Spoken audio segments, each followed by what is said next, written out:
Good afternoon everybody, welcome back to the channel. I hope you're well, I hope you've had a good start to the weekend at least. Sunday 18th of February and we find ourselves in the Middle East today at iniBuilds' new Abu Dhabi Airport, recently released for Microsoft Flight Simulator. It's about 2 weeks old, I think, roughly, approximately. But we just haven't got round to it until today. So looking forward to our first look of this airport, and we're off to Mumbai. We've got the Project Max scenery, which is also available via iniBuilds installed. We're going to spend about 20 minutes investigating this airport. But early opinion, pretty good. Looks fantastic. Ian, g'day, hope you're well. David, good afternoon. Zato, welcome. Zato's flying the Vulcan, Just Flight Vulcan bomber once again on the VATSIM network, doing some ad hoc free flight and stuff for our flight across to Mumbai today. Badger, good afternoon. MPS Gaming, welcome. Ashton as well, good to see you. I never realised how much kind of bland beige desertness there was in this kind of part of the world, but Abu Dhabi really makes it makes it quite obvious, doesn't it? Quite clear. But what iniBuilds have managed to create with this scenery is pretty nice. Ian, hello, welcome. And everybody else, wherever you are in the world, great to see you on board with us today. Hit like and subscribe if you're perhaps tuning in for the first time. Ah, there's a little walkway here. Don't think that's meant to be see-through though.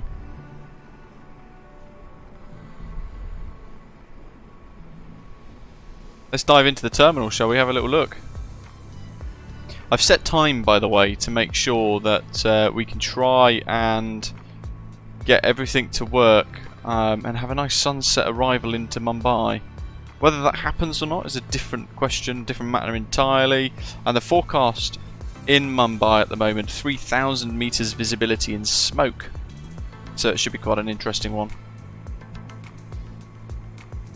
Got the Yas Marina F1 circuit installed as well, which is a freeware enhancement from iniBuilds via the ini manager, and it's a perfect accompaniment to this Abu Dhabi Airport scenery. We're thankfully taking off because of the weather today on runway 31 right, which is going to have us head straight over the top of it, I think.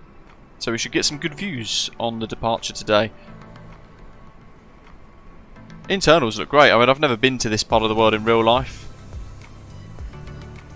Ooh, what is down here? Fairly low res bits, bit of grass.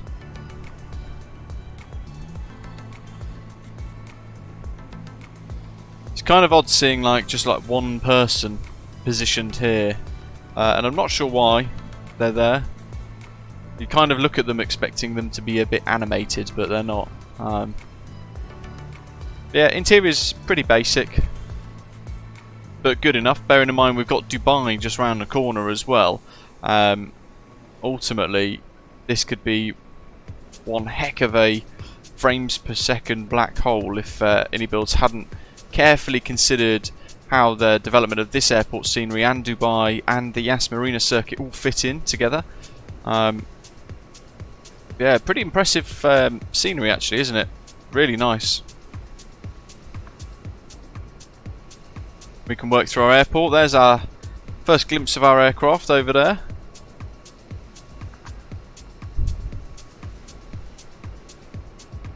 Yeah, internals pretty good, aren't they? Gav and Mike, welcome. Chris Packett, good afternoon. This is all you need really for a scenery. 28, that gate there, that's where we were meant to spawn, but unfortunately, as is the case usually, I'll announce where I'm going to spawn and then somebody spawns in that location, which is a bit frustrating. But animated people. This must be the custom GSX profile, because they're all kind of walking around in a big circle.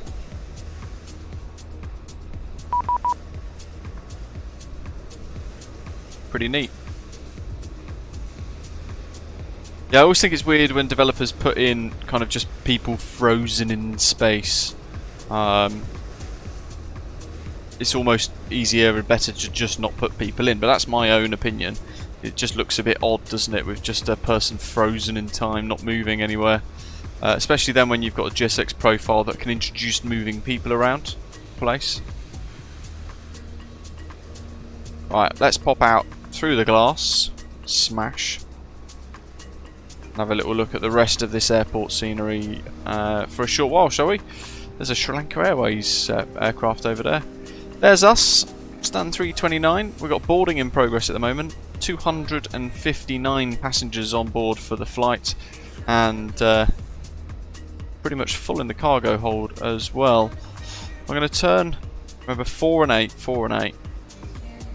Turn this up a little bit just so we can see more of the airport before we start to think about departure. How are you doing, David? Yeah, really nice textures. We've got Zato positioned here in his Vulcan. There he is. Flying along today. Lovely. Fantastic. Patricio, good morning. What do you guys think in the live chat as well? Share your thoughts about the scenery in the live chat throughout as we kind of have a little blast around the place. I'm sure this has been previewed and first looked to death, so I'm not going to spend mega amounts of time, but enough for us to kind of have a little look and share my thoughts with you all. But overwhelming, very nice actually. There's the presiding opinion so far. Etihad Engineering. Flight time today about 2 hours 25 minutes. We're also looking at a block time of just shy of 3 hours in total. Zato says the scenery is lovely, very accurate, as he's been to Dubai Airport in the past. Some textures in the interior could be worked on and improved, but it is otherwise fantastic. Here's one of the smaller terminals here, just kind of positioned on the side. I assume this is a bit more of a domestic terminal building. Really not familiar with the airport, to be fair.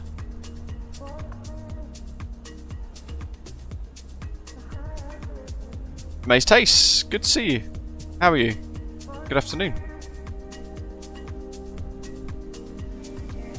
This is a nice little scenery, isn't it?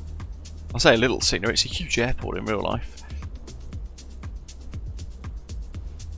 And we've got that really weird shaped control tower over there, which is quite remarkable. We'll have a look at that shortly as well. Yeah, this is really nice. Terminal 1A. What we got here? A couple of different operators. Wiz Abu Dhabi, Sri Lankan Pegasus, MEA, Arabia Condor, Cam, Turkish. Yeah, quite a few actually operate in and out of Terminal 1. I hadn't realised. It's definitely not a domestic terminal, and we've actually got a an interior here for this terminal building.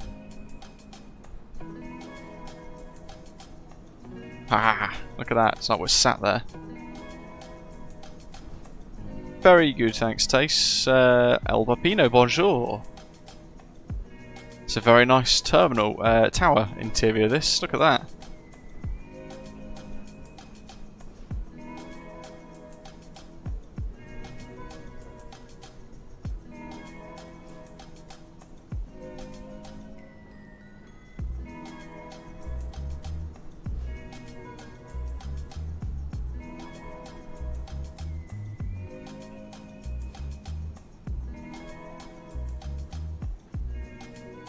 Crikey, this is a big old airport.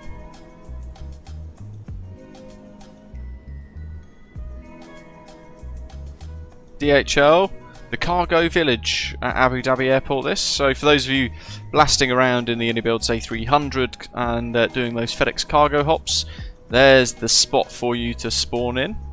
Look at that for an overview of the airport though. Oh, absolutely vast, isn't it? Chris says the circular part that we've just had a look at, Terminal 1A, is part of the old main terminal, and I've been there many times, but the airport is huge now in comparison. Yeah, it's remarkable how big it is. There's the helipad aiming point there,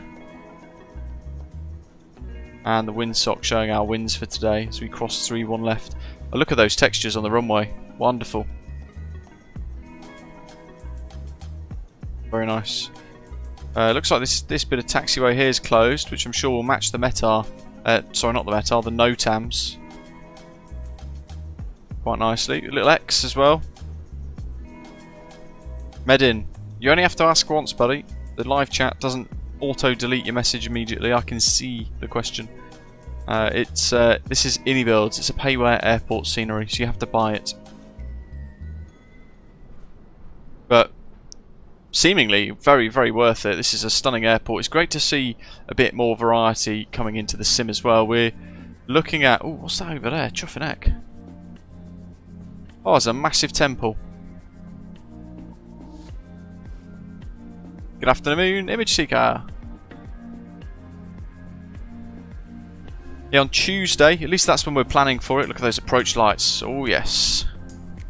On Tuesday, we're planning on using the PMDG 737-800 for a Kenya Airways flight out of Nairobi. A really nice freeware Nairobi airport scenery. And we are off to the new payware Zambia airport. Oh, yeah, it's a mosque. Mosque, temple, religious building, they're all the same thing.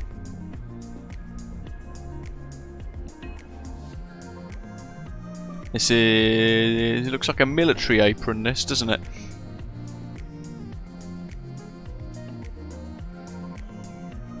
Ahmed says that's the Bin Zayed Mosque. Very beautiful.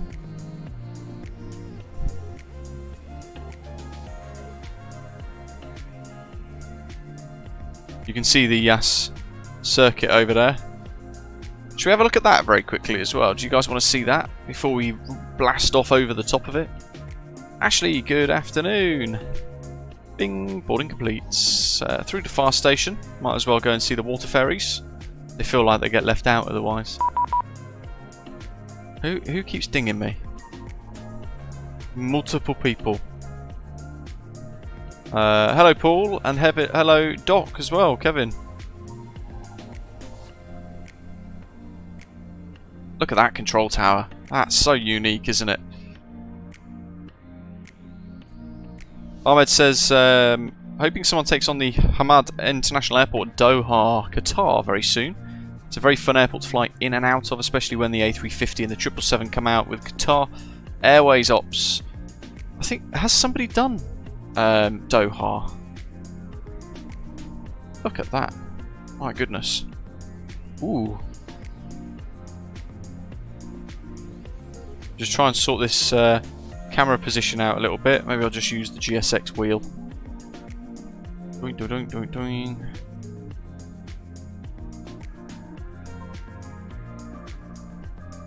Look at that. I'll take a little screenshot of that while we're here. Yoink. Good afternoon, Spitfire.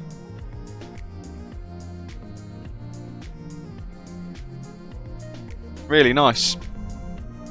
MXI Design have done Doha, there we go, yeah. A fairly middling scenery developer, by all accounts, to be fair. Right, let's have a quick look, while we can, at this F1 circuit, shall we? Because it's over here. We've downloaded it for free. Look at that overview of the airport there above. Stunning. So good. We'll quickly blast over to Yas Marina. Brumalian, it's always a question I struggle to answer because I've got that RTX 4090, I've got 64GB DDR5 RAM and all the rest of it, so it's quite difficult for me to give you a reasonable outlook on performance, really. Look at this. Sheesh.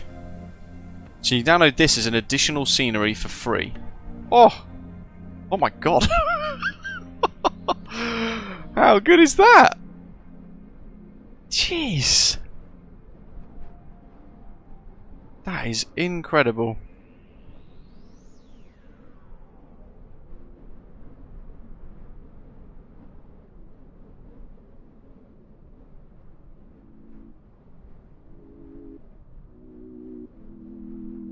Oh, look what I found. A Volanta Aerocache. Do you have to fly through those to actually achieve them and get them?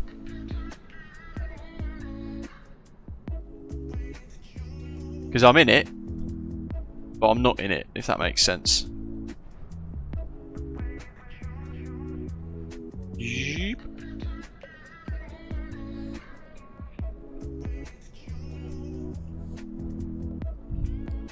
Oh, look at that. Very cool. Oh, there's a couple of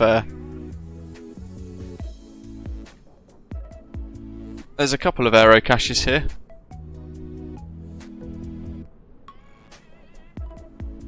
Gives me Gran Turismo vibes, this.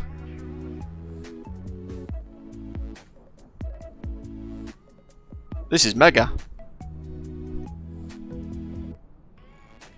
Little chicane.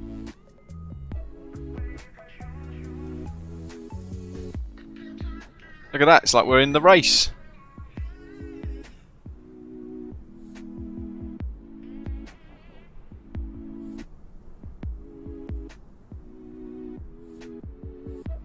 My drone camera can't keep up there. Mighty impressive. Crikey. I'll grab a little screenshot of that as well, shall we? Might as well, be rude not to.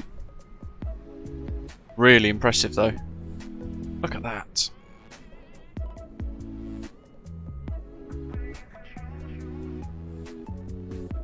Okay. Let's turn our attention back towards our aircraft.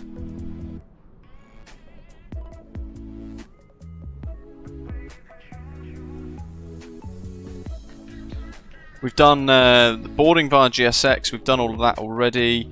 We just need to go through our charts and all the rest of it now. Not really much else to see at the airport, to be fair. And at some point in the future we'll fly in at night time as well.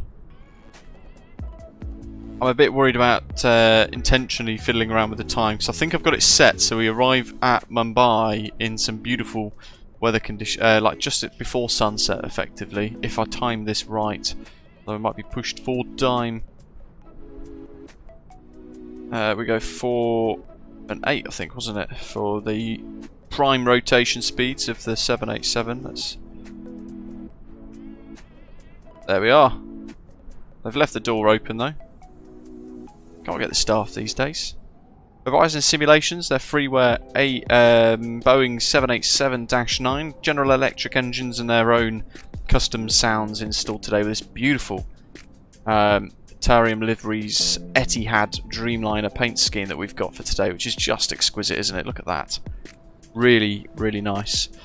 So that's our steed for today with custom views. And if we dive into the flight deck, we've done all of our pre-flight already, so that we could focus more on the scenery rather than how to fly this. If you don't want to know, well, if you want to know how to fly this, have a look at my some of my tutorials for it, and that way you can dive in and have a little look. But let's dive into the charts. Here at Abu Dhabi, stand 629. We're just there. We're going to push start onto Lima 1 facing southeast. Out of Lima 1 for Lima, taxi down Bravo, and then we'll be looking at Alpha 17 for the lineup, I think. Runway 31 right, and with the weather 310 at 19 knots. QNH 1013.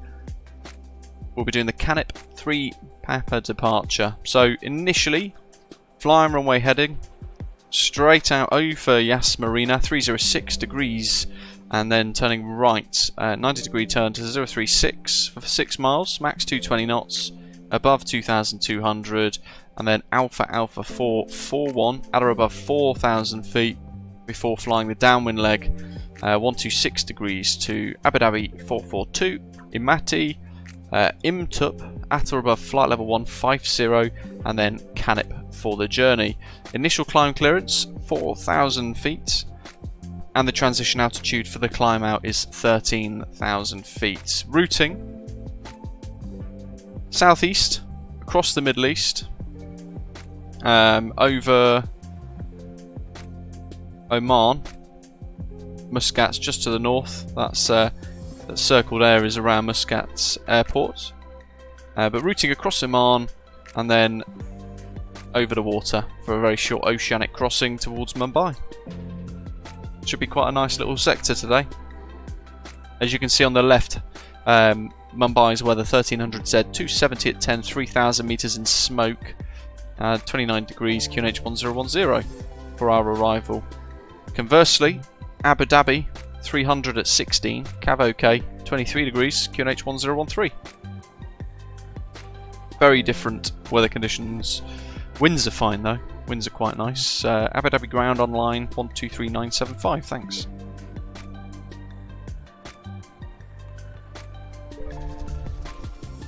We've got the Luke Air tool powered up today as well, so we've got cabin announcements for free.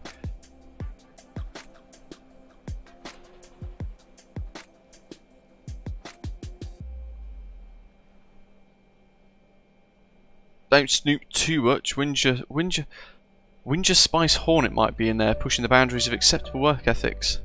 I don't know who that is.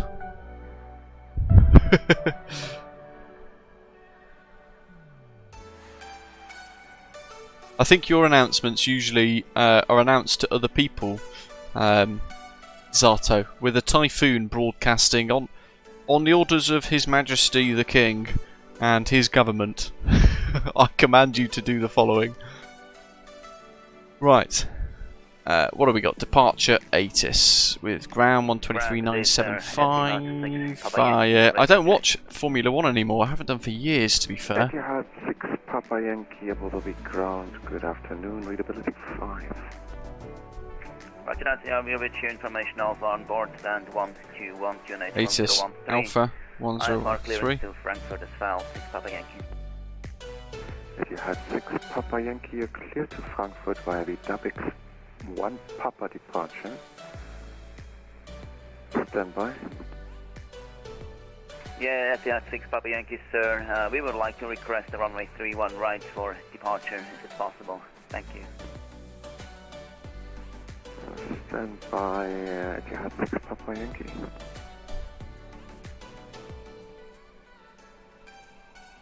Oh yeah, it's not fog, MPS Gaming, it's smoke.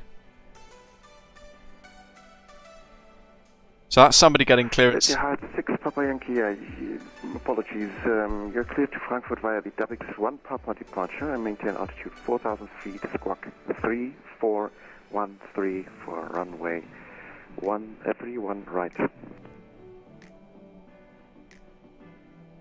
Confirm squawk That, 3414, 6 Papa Yankee. Thing there isn't working. 3413. The VDGS, I thought there would have been something on there. Clear to Frankfurt via the Duxit 1 Papa departure, runway 31 right, initial climb altitude 4. Right, let's have a quick look at the overhead panel. APU starts. Signal signs are on. Yankee negative, squawk 6, correction. Lav. 3413. Probably going to get penalised on New Sky actually because I've had the battery on but no nav lights for about 30 minutes.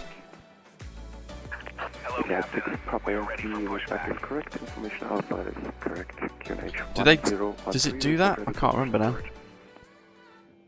Let's pause the music for now. Graham, good afternoon. Etihad 27 Alpha, we're A320 Neo. Stand 14, information Alpha. Requesting Alpha clearance, please. Departure checks completed. Bypass pin inserted. Center tanks are empty. Etihad 27 Alpha, good afternoon, Dubai ground. You're clear to destination. Should get low pressure. Canip 2 uniform departure. Maintain altitude 5,000 feet. Squawk 1752. I only fly Microsoft Flight Simulator Dark. Blocking gear. Cleared by the CAN 2 uniform. They're off. That's good. They're all set. 5,000 feet, and can you repeat the squawk, please? Squawk 1752. At some point we'll be able to get in to get a clearance. 1752, Etihad 27 Alpha, thanks. Etihad 27 Alpha, readback is correct. Information Alpha is current. QNH 1013, report ready for push and start. Graham, can I just, Etihad 27 Alpha, is the CAN 2 uniform off 331 right? Confirm you would like to depart from runway 31 right. It's because everyone wants to fly over Okay, Yas sorry, I thought Marina. that was the default in the ATIS. So can we take 31 right, and I think it's the CAN 3 Papa?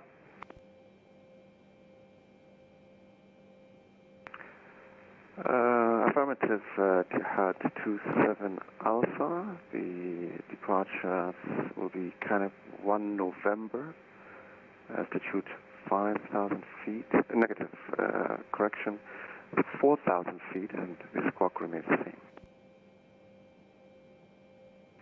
So it's 31 right, can 1 November, 4,000 feet initial climb, and squawk remains the same, 1752. Thank you, Etihad 27 Alpha. Abu Dhabi Ground, good afternoon. Etihad 204 Heavy with Alpha, stand 629er. Request IFR clearance to Mumbai, please, with a request departure 31 right. Etihad 204 to Abu Dhabi Ground, good afternoon. You're clear to Mumbai via the Canip 3 Papa departure. Maintain altitude 4,000 feet, squawk 1747. Cleared to Mumbai, runway 31 right, Canip 3 Papa departure. Initial climb 4,000 feet, squawk 1747, Etihad 204 Heavy. Etihad 204, read back is correct. Information Alpha is current, QNH 1013. Report ready for push and start. Wilco 204. Abu Dhabi Ground, hello, X-ray Hotel 558, Avril Bolton at stand 15, requesting IFR clearance to 1747? Mumbai. I'm going to ponk that onto the transponder so it's not recording power or anything. Our altitude. X-ray Hotel 558, stand by. Auto brake RTO, that's all good. 306, 155's V2. Ground, Etihad 6 Papa Yankee, we are ready for... There's our speeds, folks. So flat 5, cell temp 60, takeoff profile 2, and runway 31 right. So V1 139, rotate 146 knots, V2 155. Thrust limits, there's the profiles. So we've got climb profile 2 as well. And the legs page, we're quite happy that that's all connected and set up.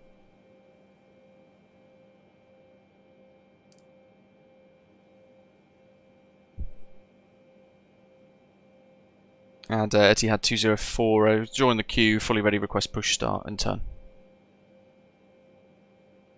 Stand by, Etihad 204. So beacons on, navs on, Q and H, let's just flick that across to HPA, the proper set of numbers. 1013, TCAS is off, it's clear what we've got. Engine shutdown, hydraulic pressure systems. 204, Left right center packs left. pushback approved, tuck release point 15. Push start approved, tug release 0.15, Etihad 204. This is where a custom GSX profile becomes really important. Confirm facing east, Etihad 204. If facing east, 204. Release parking brakes, please.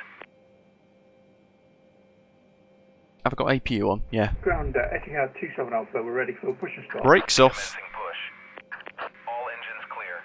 Start at will. Etihad Gonna clear the warnings. Alpha, push and start approved, facing east on Sierra. Push start approved and face east on Oh good, the Sierra, door is closed. Etihad 27 It dawned on me, I thought, actually hold on. Oh, the door's closed. Okay, we're going to start both engines at the same time. Stand 1 to 1. Left starts, fuel control lever to run, and right starts, fuel control lever to run. Packs, so just pop those on automatic. Etihad 6 Papa Yankee. Recirc fans 3413. are on. And we've got the Squawk is Gen X 3413. engine noise. Oh yes. X-ray Hotel 558. It's in the ready to package, copy Ahmed. IFR clearance. When you download it. X-ray Hotel 558. You are clear to Mumbai via the Canip 3 Papa departure. Maintain altitude 4,000 feet. Squawk 3440. Roger, we're clear to Mumbai via the Canip 3 Papa departure. Initial climb 4,000, squawk 3440, X-ray Hotel 558. Why do I get the and we are feeling we're ready for facing the wrong engine way? start. X-Ray Hotel 558, readback is correct. Information Alpha is current. QNH 1013. And as soon as you put in the squawk, there we go. Push and start approved. Facing just very quickly looking at taxi parking charts here. TRP. Push. Fine. Once we put in the squawk facing east on Echo, X-Ray Hotel 558. Abu Dhabi Ground, very good afternoon. Osprey 2472 heavy with you. We had already pushed back. The only way this custom pushback allowed me to push back was this way, which means that the GSX profile isn't correct, which is good because it's official, but it doesn't give you the option of east, which now makes us look a little bit stupid. Bravo Victor, X-Ray 2472, Dubai Ground, good afternoon. You're clear to Mumbai via the Canop 3 Papa departure, maintain altitude 4,000 feet, runway. That's the official profile right. as well.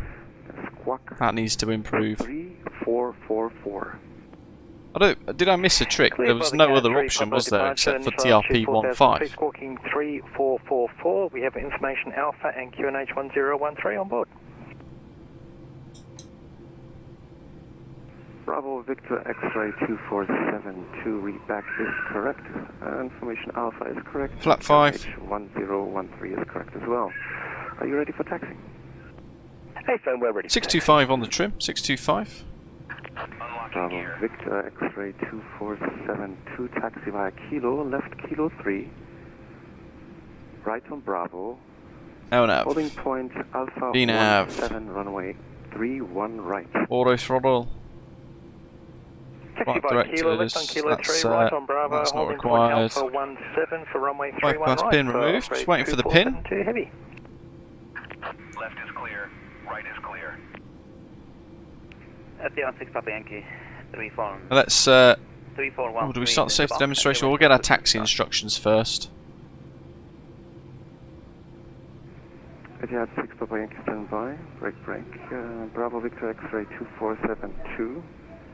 Do a quick recall of any warnings. Just TCAS off, that's all. That's fine. I'll leave that on for now as a reminder to me. Taxi lights on. Etihad 6 Papa Yankee, pushback is approved, facing north on Echo 11. Push and start is approved facing north on Echo 11, Etihad 6 Papa Yankee. Etihad 204, apologies, my official GSX profile from iniBuilds has only allowed me to push facing west, but request taxi, please.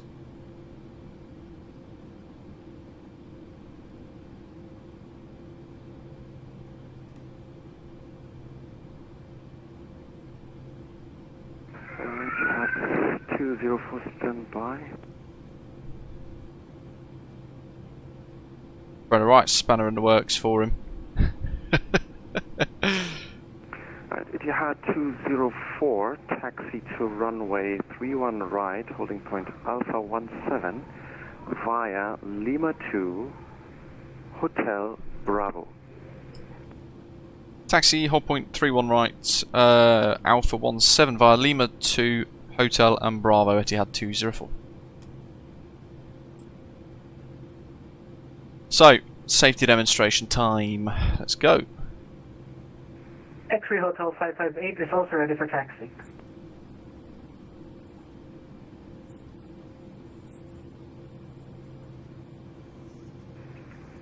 X-Ray Hotel That's how that 558, do that. taxi via Echo, holding point Echo. Okay, they've popped back on. Echo 6, X-Ray Hotel 558. Ground Etihad 27 Alpha, So, we're ready for taxi. Tight left. All the way around on Lima 2.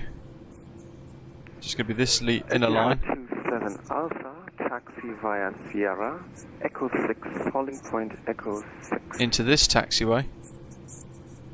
Past the tower. Taxi via Sierra, Echo 6, holding point Echo 6, Etihad 27 Alpha.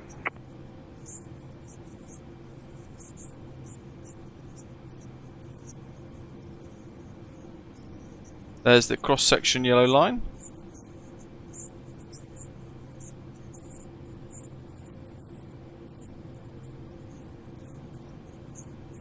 Bit more power just to keep us rolling in the turn.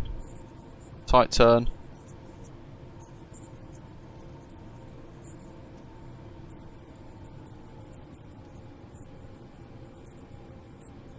That may be like that because you can't yet do the pull on GSX, so it could be that that's part of the reason why they only allow us to go one direction.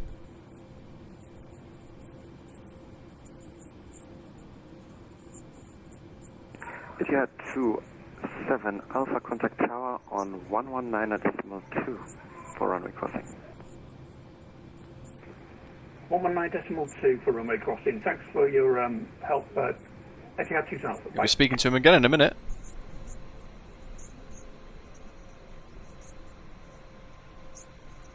Okay. So we continue on through this junction. Such a fantastic bit of freeware, this aircraft, this 787. Hello, Doc. Welcome.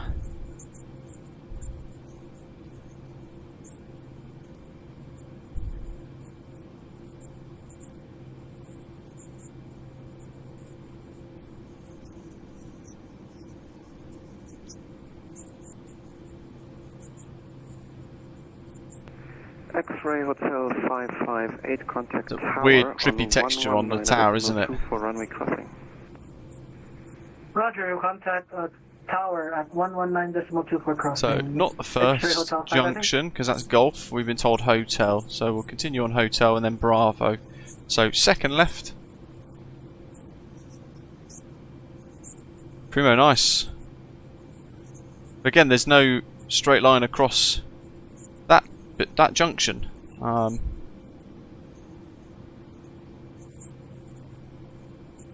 It's almost like they've rushed to get this out a little bit. I know they did release it apparently quicker than they wanted to because of, was it Cross the Land the other week? VATSIM basically put pressure on them to get it released in time. So they released it as it was with a couple of issues that still needed to be rectified. Which is great, but at some point the developer just needs to tell a free network, no, we're not ready. In my humble opinion. Ooh, iniBuilds A300, nice. It's the Osprey World Cargo livery.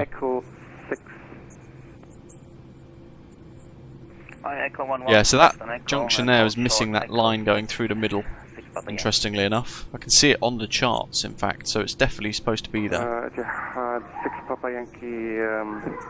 I'll give way to him because he's on Bravo already. Apologies, there's traffic ahead, so taxi via Echo 11, hold short of Echo. Yeah, you'll have burnt most of your fuel, Zato, in the taxi. I hope you factored in a 30-minute taxi. Actually, was that all on? That's all on automatic. Yeah, good.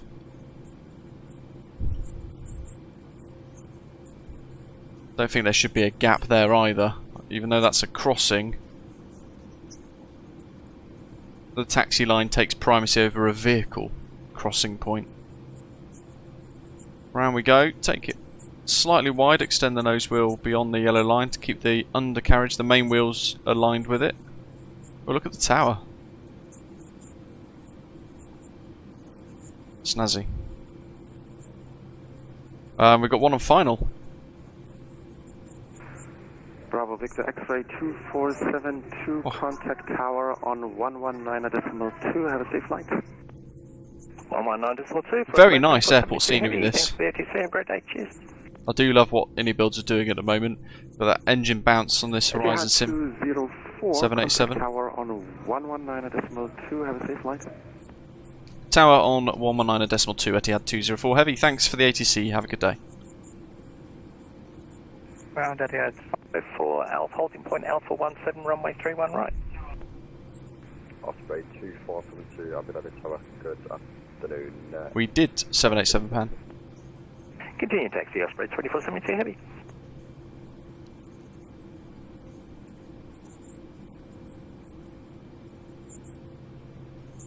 Next, 558, cross runway 31 left.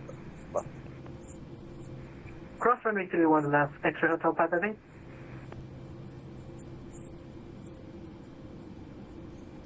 Abu Dhabi Tower, good afternoon. Etihad 204 Heavy on Bravo for Alpha 17. Etihad 204, Abu Dhabi Tower, good afternoon, continue Alpha 17. Continue Alpha 17, Etihad 204. Good morning, Canadian Flight Simmer. And living on a player, welcome. 472 behind the landing Etihad 787 via Alpha 17. That's the safety demo done. 31 right, line up and wait behind. Sweet. Behind the landing aircraft, line up and wait for runway 31 right via Alpha 17 for Osprey 2472. X-ray Hotel 558, take your first left Delta, contact the ground 123, that's 1975. Got my takeoff charts ready. 23975, we'll talk to you again later. Osprey, X-ray Hotel 558, stick around. Stephen.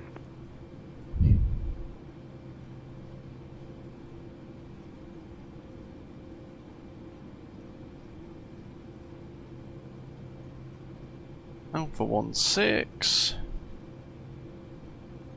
Alpha 17.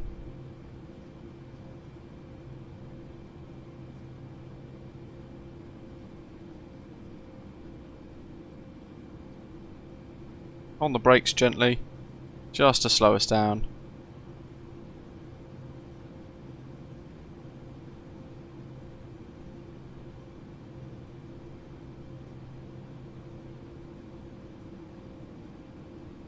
And brakes on.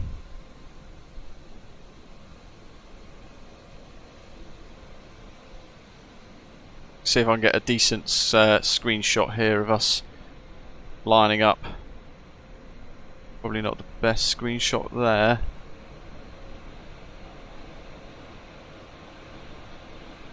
Oh, are we going to miss him coming in? Probably. So we'll expect a slight delay on our departure from the fact that we're all going the similar route. Hey man, I can't text in a chat for some reason, but I've been subscribed for more than 3 minutes. I would like to know what plugin you use for that custom menu in MSFS. Sim MBS, welcome aboard. Thank you very much for your tip, very generous. Which plugin do I use for Microsoft Flight Simulator? So the ATC is all VATSIM, and we use FSLTL for the model matching and AIG as well for model matching.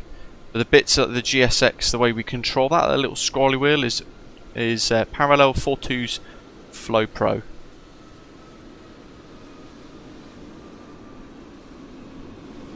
Can hear it. There he is. Oh crikey! Jeez. Is the Etihad delivery you're using freeware? Amazed Taste is asking. Yes, it is. It's from Ethereum Liveries. Really nice livery creator. Tower, good evening. Etihad 6 Papa Yankee, hold short, Echo 6. Etihad 6 Papa Yankee, the Abu Dhabi Tower, hello, cross runway 31 left. Right, anyway, we'll quickly... I haven't got the drone camera in position properly yet. On hotel crossing. But I just need to focus on getting in line. Yeah, that custom menu's Parallel 42's Flow Pro Sim MBS.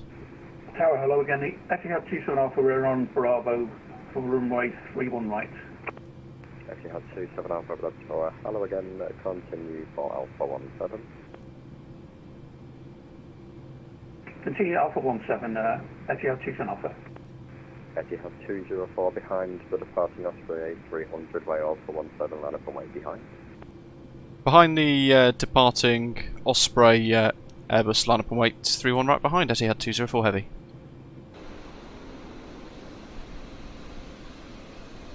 Etihad 293, welcome to Abu Dhabi. It is an awesome livery, isn't it? It's quite cool. Ground 123.975. Contact ground 123. Much nicer than that god-awful Emirates livery and their uniform. 472, the surface wind 300 degrees 16 knots. Strobes, turn-offs. Clear for takeoff runway 31 right, Osprey 24. I'll pop the landing lights on as well. Park brakes can go off. Hotel 558 on Bravo for Alpha 17. TARA. 558 under the tower. Traffic mode is on. Warning recall. Etihad 6 Papa Yankee, contact And we are clear. 123, that's 1975. 123.975, Etihad 6 Papa Yankee. 128 after takeoff. And there goes the Osprey on the roll.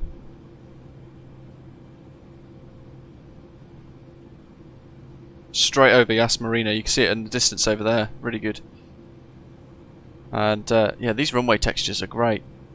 A kind of scrubbed rubber effect. And that touchdown zone there, look at that. Probably a bit early for touchdown at the point there of 3-1 right, but I don't know, I haven't looked at the satellite images to compare, to be fair.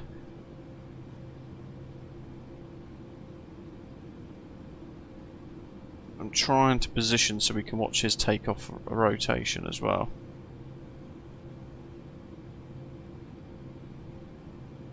I'm going to get that checklist incomplete a few times as well. There's his rotation. And he's up.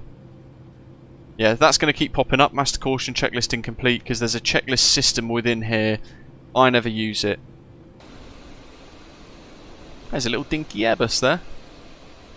So we've got that. Oh, look at that. The Avro Vulcan as well. We'll get a screenshot of that quick, because it might be the only time we get to see that. Just sort out the drone cameras. And number 3. Hopefully one of those will give us a good view of. 122, just the right front, 372 heavy, have a great day, cheers. Etihad 204 to surface in 300 degrees 16 knots, runway 3, correction 131. Right, clear for takeoff. Runway 31 right, clear for takeoff, Etihad 204 heavy. So, 40% N1. Brakes off, engines are stable, toga. Etihad 27 Alpha behind the departing company 787, runway 31 right, line up runway 9. After the watching aircraft, line up runway 331 right behind, 6 Alpha. 80 knots. Power set.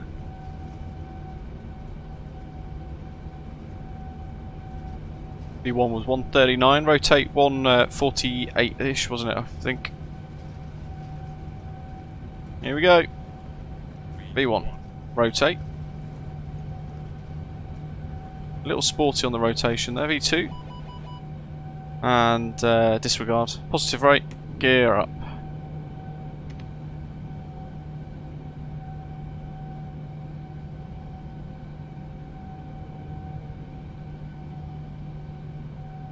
LNAV, VNAV, autopilot on, and we'll leave it to the jet.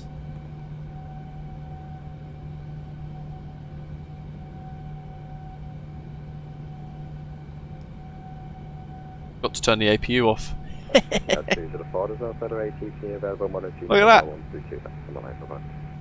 Modesty Unicom 1228, Etihad 204, thanks for the ATC, have a good day. Thank you, bye-bye. Wait.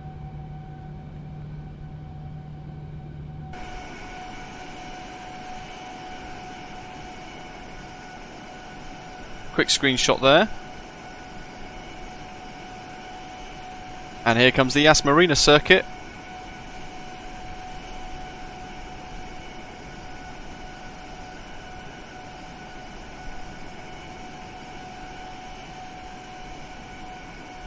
Look at that. Awesome.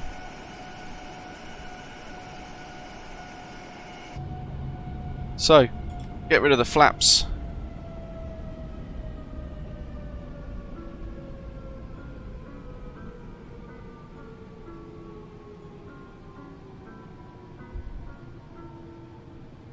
Water brake is disarms. Oh, good. Throttle back for 4,000.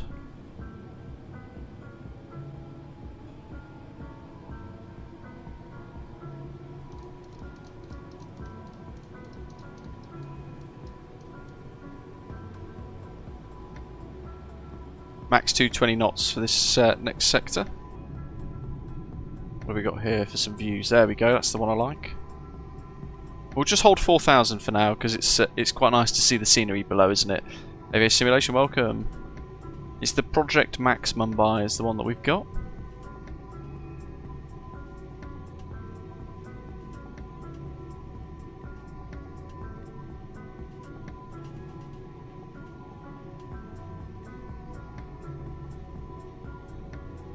There's Yas Marina again. Radio. Paul. 390. Planet Explorer, welcome.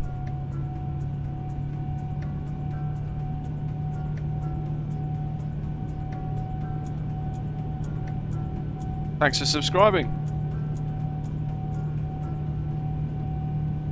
Next one's airborne there.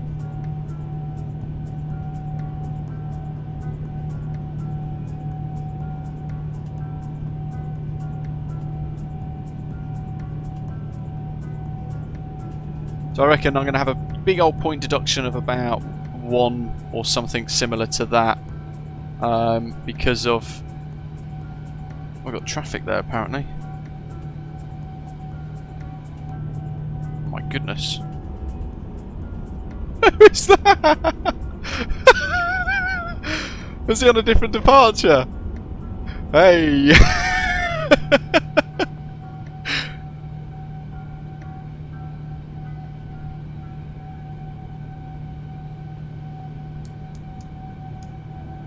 Runway turn off, taxi lights off as well, we don't need that.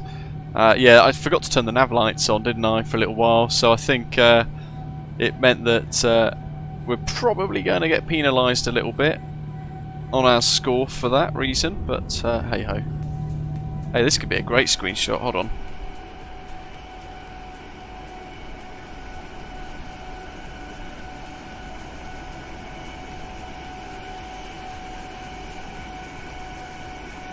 It's the Osprey A300.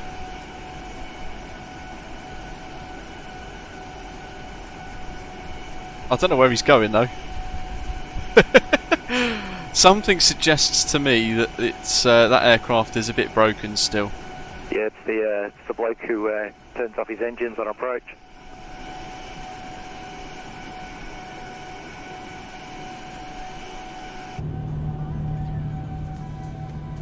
Is that what it's done? The auto thrust bug? Yeah, and also autopilot 1 won't engage. It's on autopilot 2. That's why I've hangered it until they solve it. I thought they'd fixed half of that stuff. No. Very disappointing. The A300. We're on our way. That's all that matters. Could be worse, could be in a Vulcan.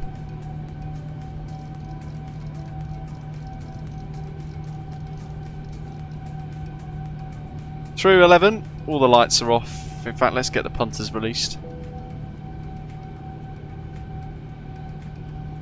Yeah, the A300 is just a ruddy nightmare sometimes recently. They've been ploughing all these updates through, and I've said a few times, as I said on the last stream as well, it's introduced bugs that actually aren't really forgivable if the testers were doing the testing properly and identifying half of this stuff, because it just would never be released as an update otherwise. Some of the stuff has bricked the aircraft or caused all manner of problems, and I for one have hangered it until they solve the those really weird quirks that they've introduced in the recent elements.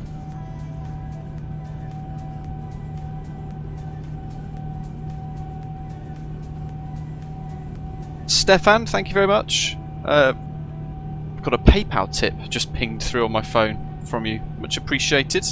If you're watching. Might be Sim MBS though. Might be a delay. Could be the same. Put one in the same. Either way, thank you very much for the support. Appreciate it.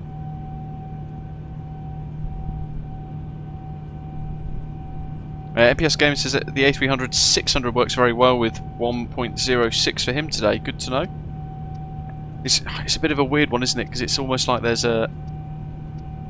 It's difficult to perhaps establish where some of these bugs go wrong, which is why I don't miss being a QA tester anymore for developers and things. Because it's hard work, and sometimes you might not find anything in testing. And then all of a sudden you release it to the general public and a few other thousand people start to use it, and then suddenly some issues crop up that they then have to try and replicate themselves in testing to find the fix. So it's a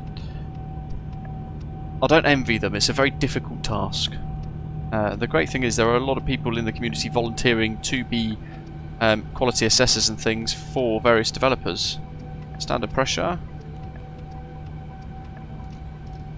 Including iniBuilds actually, who have put out yesterday on Instagram that they're looking for more volunteer testers.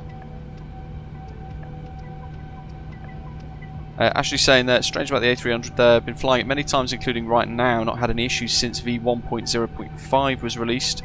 1.0.6 seems to be working great too. Good to know. Canadian Flight Simmer says he's used the A300 last couple of flights, not really had any issues except not being able to get it to descend in vertical speed mode like he used to be able to. Yeah, it's probably just one of those things that will affect one or two people every now and again. But something that's very difficult to replicate perhaps, who knows. We'll have to try it soon. This is spectacular. That the colour of the earth there. Amazing.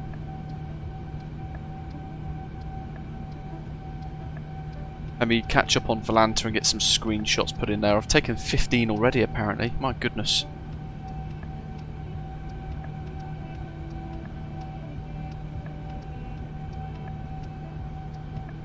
I'd like to see a bit more focus on, we said it the other day, on Africa and the African countries across the continent to try and pull a bit more activity in there, I think, on the network, because it's a stunning part of the world to go and explore, but a lot of developers don't really seem to kind of go near it or touch it or do any really nice high quality airport sceneries for it.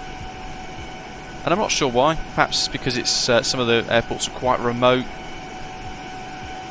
not as swanky as like the likes of Singapore or Dubai, perhaps.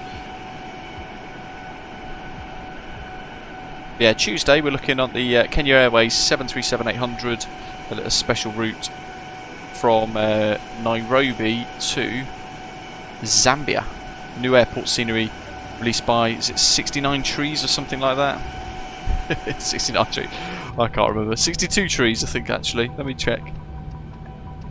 Which is on Sim Market for about €13 on sale at the moment. 61 trees. There we go. I got there in the end. Give or take a bit of deforestation.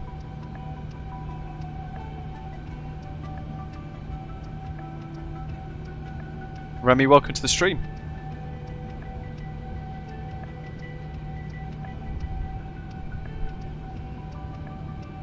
True, yeah, Ashley. It's got to be in trim in order for the autopilot to engage properly. So it may well be that you've got to set takeoff trim, perhaps, or something like that in the A300, and then it just the autopilot says no until the trim is a bit better, basically. Luke says, "Be careful. He used the new A300 last night. As soon as it picked it up on the ILS, cut the engines out and he crashed on final. Joffin heck."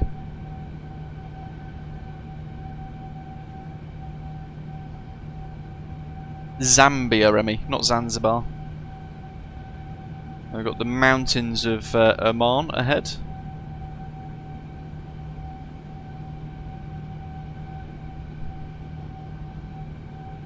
Zartho's the highest cruiser today. He's at flight level 450 already.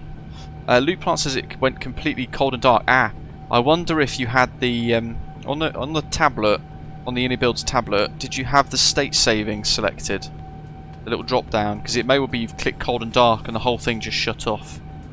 Like the Aerosoft CRJ did many years ago. Could be that, perhaps.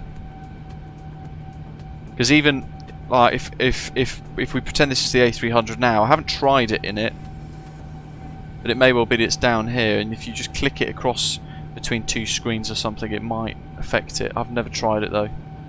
Although you're saying there it happens the second you hit the ILS. Very odd.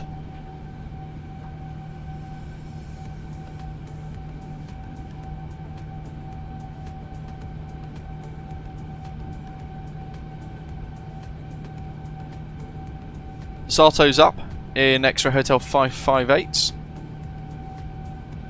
The Just Fly Avro Vulcan. He's not flying a military special operation or anything like that. He's just flying the Vulcan as like a ferry flight for recreational purposes. which is allowed. And Zato, actually, to be fair, isn't logging on to VATSIM and just winging it and trying to see if he can fly the Vulcan on VATSIM. He's actually learned how to fly the Vulcan on VATSIM so that he can do it without having any problems, which is pretty good. And I think that might be me taking off there. That looks pretty awesome. We've got Ian behind, Osprey 2472 in the A300. That one's not loading. That one is, though. I do like the A300 600. I think it's a remarkably good aircraft, minus the few issues that we've all had recently. Who else have we got flying along?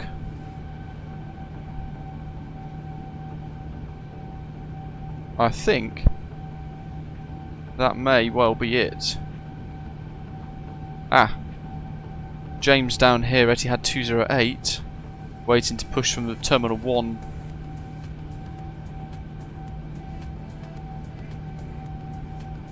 Yeah, and that's it for now. Jolly good.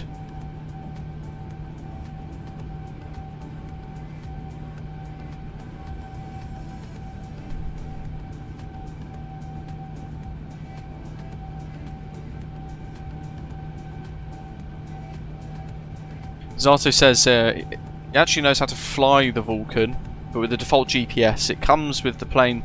It's with the default GPS that comes with the aircraft is rubbish. So he's found a mod that adds the GTN 750 into it, which replaces the GPS. It works flawlessly, which is great to see, great to hear actually.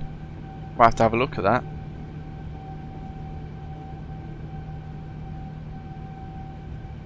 Luke, have you tried uninstalling it completely and then installing it again fresh? It might be that that could help. I know the sim can be a bit quirky at times with that sort of thing.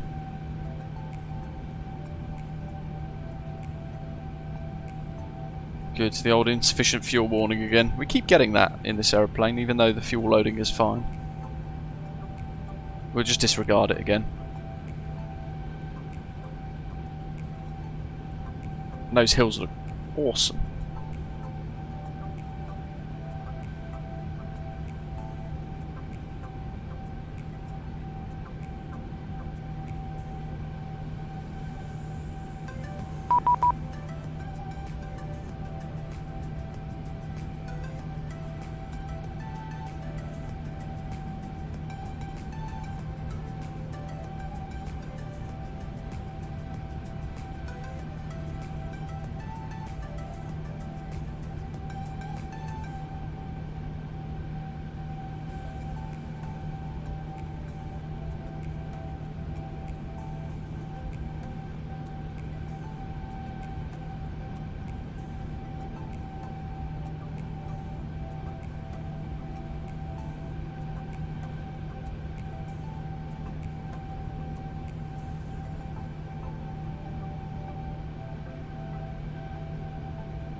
Every time I step away momentarily, you get something. Who's that? Etihad 27 Alpha. It's Paul.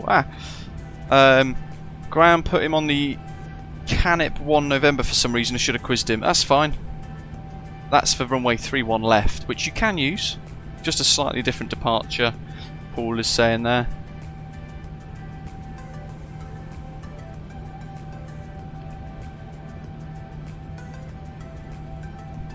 To be fair, runway 31 left might be the better option for views of Yas Marina, because you'll fly to the side of it, so you might get those awesome wing views flying past it.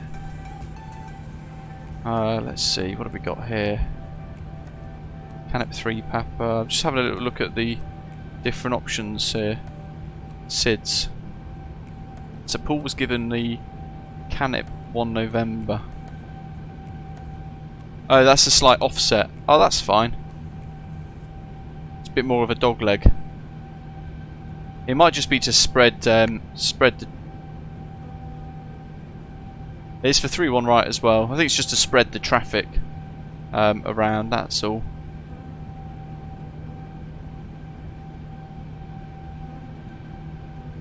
Ah! I found him. There he is. In the A320neo. So yeah, he got given this one, 3-1 right, and then up as a bit of a dog leg and round.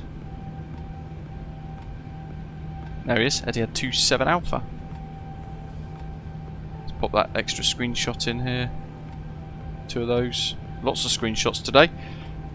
I know some of you follow me on Instagram and things, and I haven't really been updating my Instagram page or my Facebook page very much recently, so I've just not really had the time. I will try and get some of the screenshots that I've taken put on there when I can.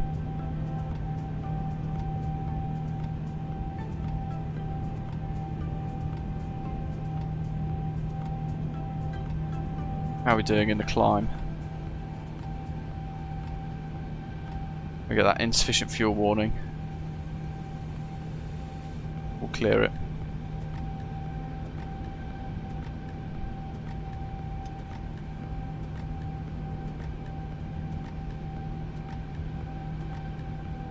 Yeah, I'm not sweating about that. Neil says, whenever I tried to spawn into Dubai, it takes a lot more time on the loading screen, more than usual. Depends on how much VRAM I think you've got on your computer, because it's obviously a very heavy scenery to use. And it's got to load all of that in before it appears, don't forget.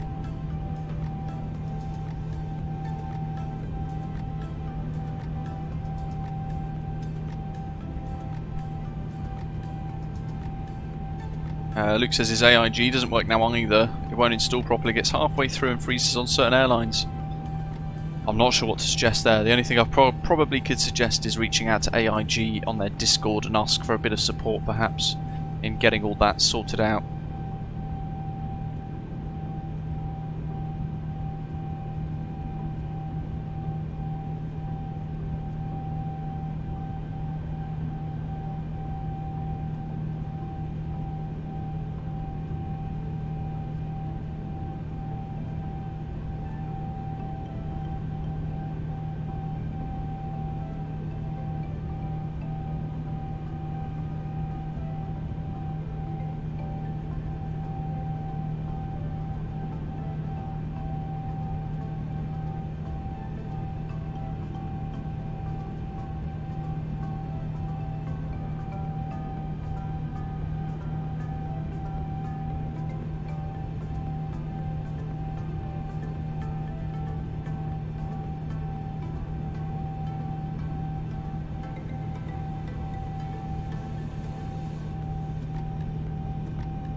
I don't know what that means. Facebook stars?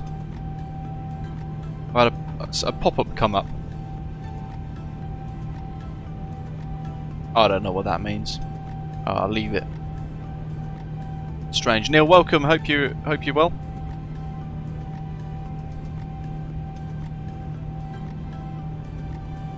It's Dwal. Welcome. Late is better than never. Hope you've had a good weekend and a good week just gone, Dwal. Hope you're okay. Thanks for joining us.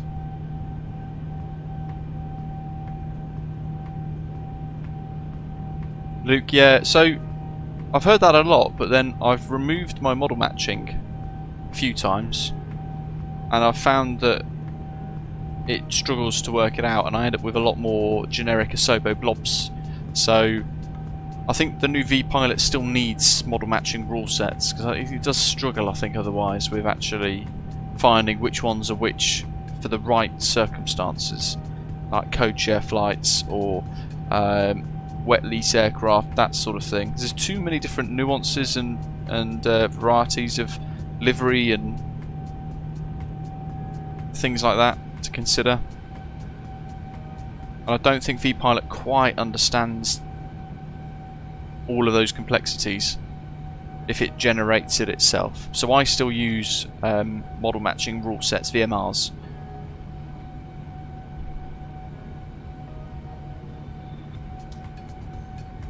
Crikey, that's bumpy.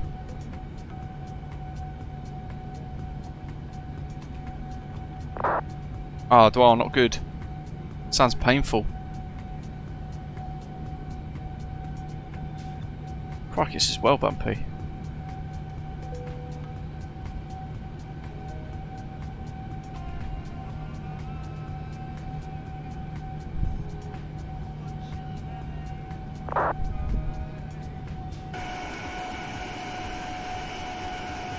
That is a mighty impressive bit of scenery there, isn't it?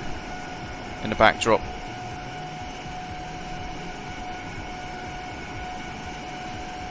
Let's see if we get this in a cool little screenshot. There we go. Oh my god!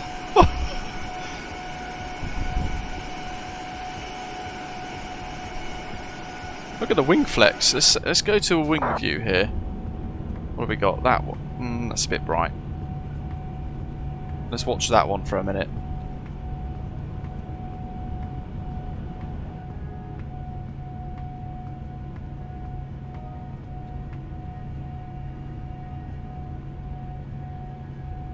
Of course, it's not going to do it now, is it? See the engine bouncing slightly. A little bit of flex on the wingtips. Sure is, Luke.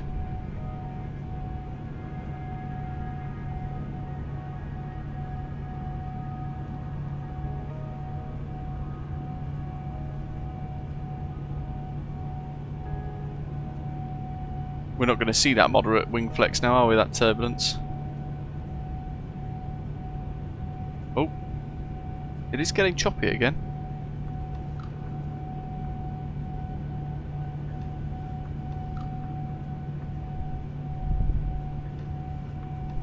It's hard, so true. Your Vulcan definitely doesn't have wing flex.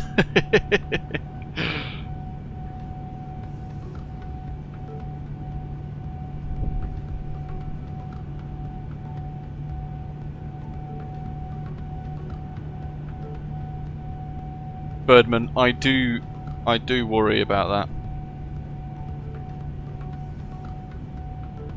I'm not sure. I wouldn't be surprised if it's like maybe May or June when we see Fenix V2 Block 2. They've got everybody excited again though, haven't they? That's the thing. And what I quite liked with that Fenix V2 Block 2 update was from Amir's point of view in relation to kind of the reasons why they've delayed it, what they've had to delay it, what they've been able to achieve because of that delay, and their kind of rationale behind it. And I think that was quite good to know for everybody, because there were a lot of kind of rumours and all the rest of it flicking around, and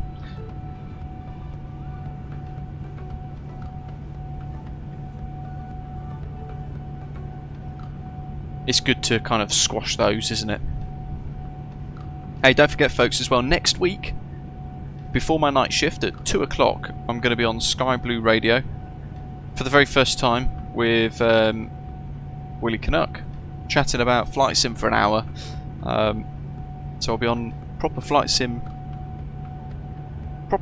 radio for the very first time. I'm excited for that. That's going to be great. I've already pre-selected the 3 songs that I'm going to be leading into ad breaks with for the hour that he's got me, and we'll just be chatting about anything and everything. Some flight sim stuff, probably some non-flight sim related things as well. That'll be about 2 o'clock UK time for 2 hours. There's the turbulence. Now we're talking. Oh, look at that flex. See, this is where Microsoft Flight Simulator does very well, because it looks remarkably realistic, doesn't it? You can see the lift engaging with the wings, and that view is spectacular. Look at those mountains. Where can we listen to that? On Sky Blue Radio's website.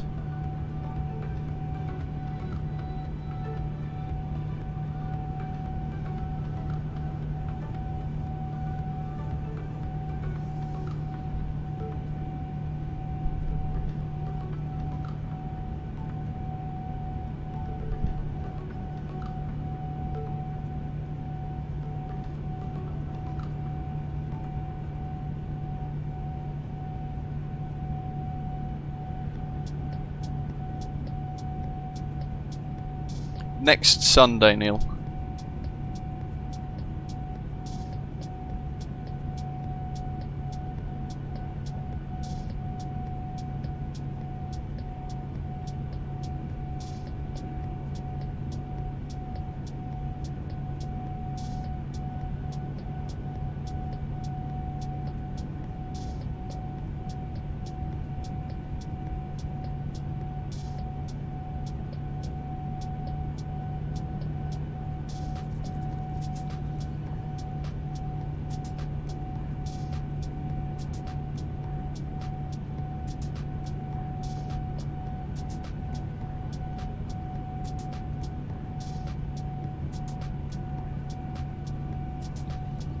you can stream it online. It's an online radio station, Luke. It's an international online radio station. Let me find the website for you. Sky Blue Radio.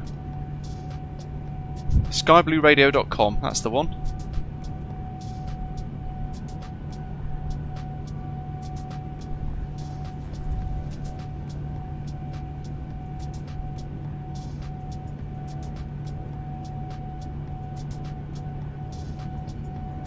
And I'll be on the Haggis and Poutine show at 2 o'clock next Sunday. And then after that, I'll be getting ready and going straight to work for a night shift. Gritty. Good old 13-hour night shift. Look forward to that. Not.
Couple of other bits that we've missed this week.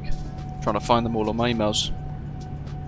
Beautiful Model of the World Bilbao has now been released, or the developer Beautiful Model of the World BMW have released Bilbao version 5, it says, for Microsoft Flight Simulator, and it's been launched into the iniBuilds store exclusively for 2 weeks.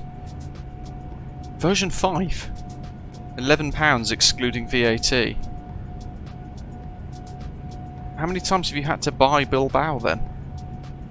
I don't know if I'll take a look at that. I'm not sure. And very exciting. I've been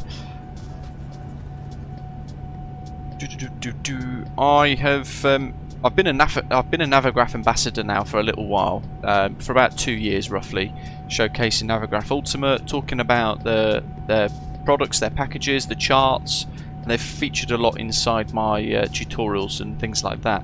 I've now actually become a proper Navigraph ambassador,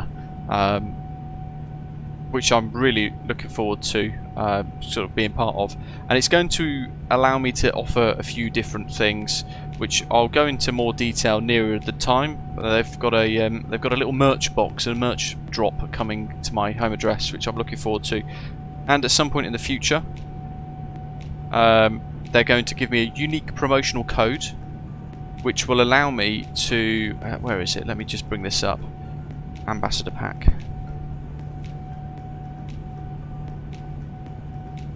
Because I want to make sure I get this right.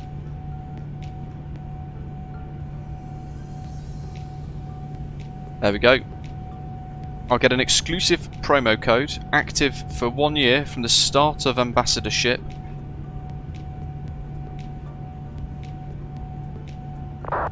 And it will give me the ability to offer a 1 month free code to all of you guys watching, subscribers. I'm not sure exactly precisely how it will work, and if it will be affected if you're already a Navigraph subscriber, or that kind of thing, but we'll have a little look at that nearer the time when that link becomes available, along with all the terms and conditions surrounding that, and any specified validity period once it's been generated.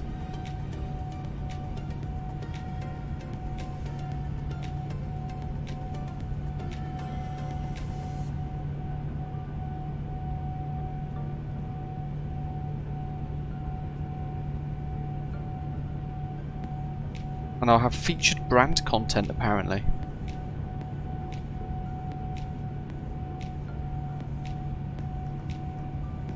So that's all new going forward to the next few weeks, few months, getting all of that bottomed out and sorted out. So really looking forward to that.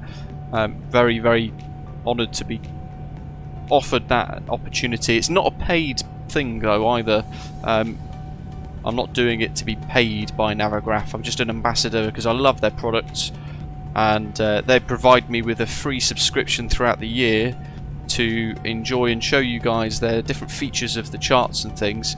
That's that, and that is where that kind of partnership ends, perks wise for me, and that's fine.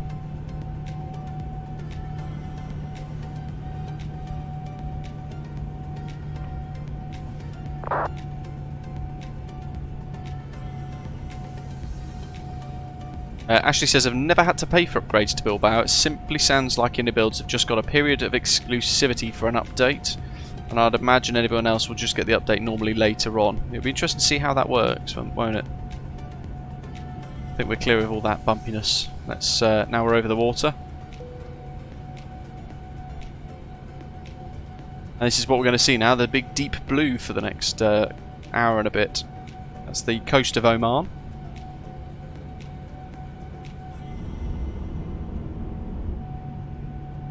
What have we got here? A couple of views. Do love the sound changes in this Horizon Sim mod. They're doing very good jobs at the minute with their sounds with the Gen X. If we were flying Rolls Royce, I'd still have the what's it called, FT Sim Plus sound pack installed, but I haven't got it installed for the General Electric because I wanted to hear their own startup noises and things. It's custom to Horizon simulations.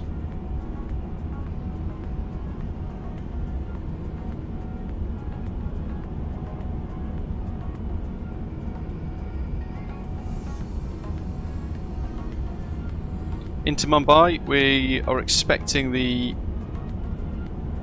I forget now, Kettle 2 Alpha or 2 Bravo arrival via Sugid. Depends on the runway in use, to be fair. I'll have to dig that out of Discord because I forgot. I can't get used to this new Discord mobile app either. They've changed the layout entirely, haven't they? And I'm not a mega fan of it. Keto 2 Alpha. I find it quite confusing to get rid of notifications and actually look at messages and things. On the PC it's fine because they haven't changed that, thankfully.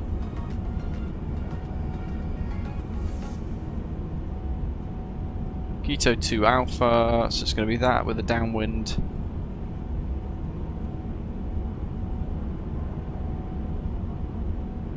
Nice, Ashley. What are you flying? Westbound. JFK, Heathrow, that kind of pairing, or? Peter, welcome. Good afternoon. So this is, we'll go through it later on in the journey, but this is what we're expecting. So we'll be heading in from Sugid, then Arota, 55 miles later, then 114 miles to Quito, at or above flight level 120 at 250 knots. And then we'll break off 048 degrees to Mumbai 393, and then eastbound 088 degree track to Lichta, flight level 100, precisely at there. There's a hold if it's busy, not envisaging that being the case though, and then Mumbai 395 at 210 knots, and then heading up 360 degrees for vectors. So that little selection of arrows there is an indication of vectors for us. We can look at runway 27 approaches, and we're expecting ILS Zulu, and transition directly onto final, which will have us vector from, where is it, here, 360 degrees onto the final approach. Straight in, basically. So ignoring the teardrop procedure there, we'll be flying in from down here where this this box in the river is. In fact, we can see the river? Not quite. Aha. There's the river. Just there.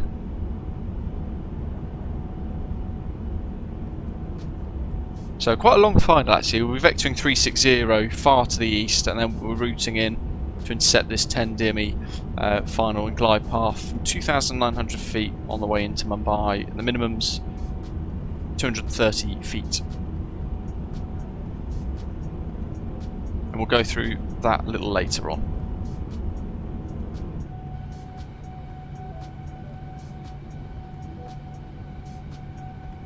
Good old checklist warning. We'll get that checklist warning pop on once again as we start descent and things, but we're not going to worry about that too much.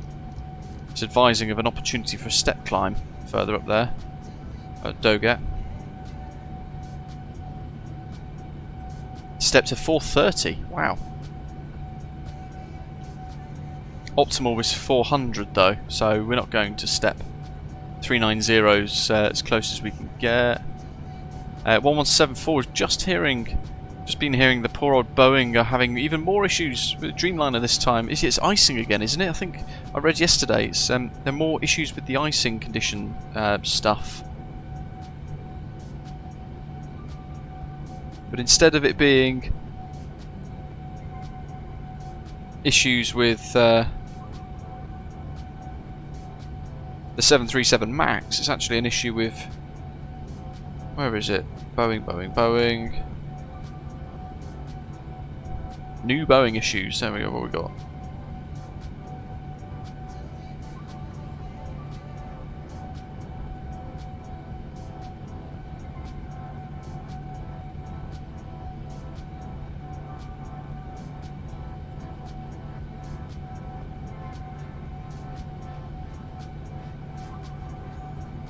The thing is, you search Boeing issues and it's just 737 MAX, 737 MAX, 737 MAX, 737 MAX, MAX problems, MAX incident. It kind of takes over, and then you end up glossing over the Dreamliner stuff because you can't immediately see it. I can't remember where I read it yesterday. It says, "Don't drop any bombs, Zato." I love how you're bold enough to fly the Avro Vulcan on VATSIM. I love it. You've spent about 2 weeks flying it solid, learning it.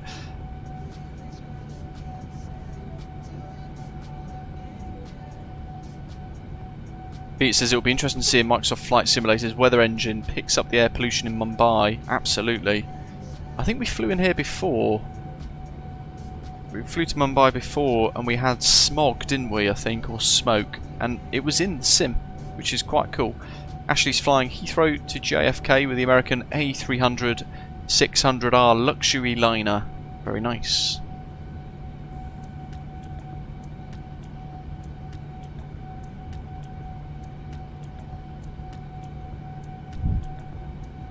How do you find the lack of visibility, Zato, when you're flying the Vulcan on VATSIM for things like ILS approaches and things like that? I suppose it's not really too much of an issue, is it? Because you're looking forwards, but those elements of the flight where you might vector yourselves, or you might want to look out the window quickly to understand your position to relative to something, and it's not the most forgiving of flight decks for visual situational awareness, is it? It must have been an absolute nightmare for them to fly in real life. I suppose back then they wouldn't have necessarily ever thought any different, because they were used to that style of technology and flying and the crudeness of it. Oh, thank you, buddy. Appreciate the super chat. Tooth Fairy bankrupted after 14 teeth under the pillow. Thank you for the super chat. Very generous of you indeed. Appreciate it. Thanks for the support. Clinton says it gets frustrating to fly into Mumbai each time with the visibility.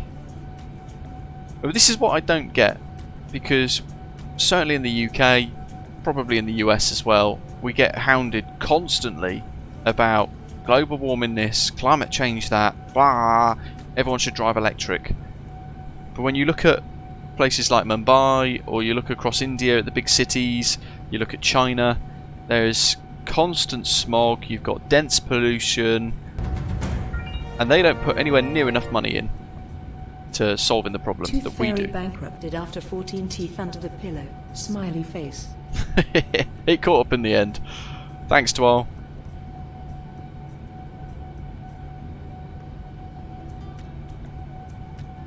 And neither country is poor. But we'll see what happens when we get to Mumbai and the other end. We'll see how the sim renders the weather in. James May in India. It was a really good thing on Amazon Prime actually. About a month or so ago it came out. Really enjoyable couple of episodes in that series. And he went across India seeing some miraculous things. It looks like a really awesome place to go for some travelling and to have a very unique experience. Have you seen the Grand Tour yet? The Grand Tour Sand job. Released 2 days ago. Finished watching it yesterday. I watched the first hour on Friday, and then yesterday finished watching the final hour and a bit. Really good. But you can tell now that they're a lot older, and there's talk of there not being another one, isn't there? But yeah, really good. Very much enjoyed that.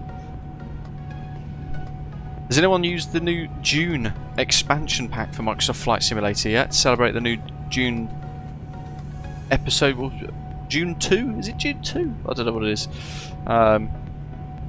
One more to come, thanks. Oh, that's good to know. I think I'll be quite sad at the end of that one, knowing there's no more. Although we've got Clarkson's Farm coming soon. And I've got a lot of time for that. I do love that show.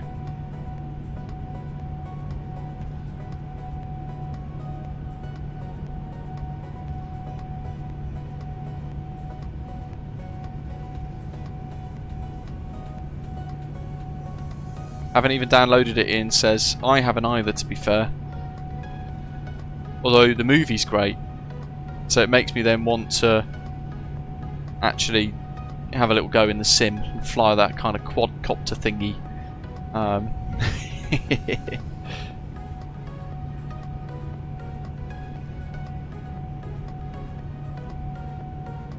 Yeah, it's the things that in I think, unless you know a lot more than I do, Ashley, by the sounds of it, with that kind of stuff. But I remember reading a little while ago, and albeit it was over a year ago, I think China is still creating foam using ozone damaging stuff because it's cheaper, but it makes better foam as well. Yeah, are they still doing all of that kind of stuff?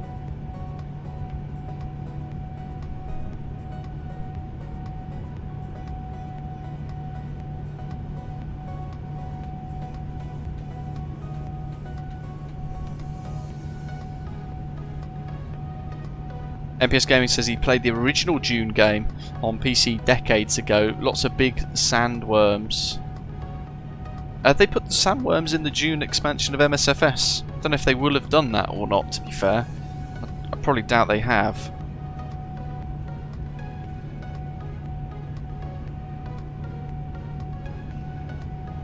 But it's not... I think there's one mission, isn't there? There's one rescue mission, and then there's a couple of landing challenges in the quadcopter thingy. Can't remember what it's called now off the top of my head.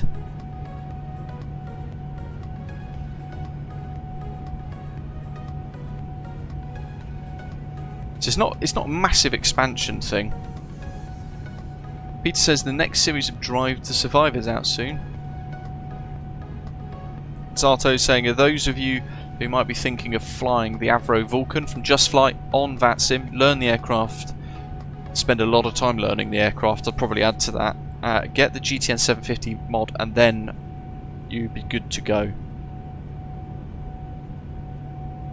I think you've spent the last week, haven't you, Zato, learning how to do ILS approaches in the Vulcan and various things like that, which are quite important to be able to do on VATSIM for sure. Oh, Dwal, exciting! Well, hey, indeed. We just had it's been closed for a little while actually, as long as I've known the area I live in at the minute. But it's been closed for as long as I've known it existed. But that's we've got a pub in our little town that's just reopened. Not been in there though, although I think it's just been given a 4-star AA award as a B&B. I'm not sure.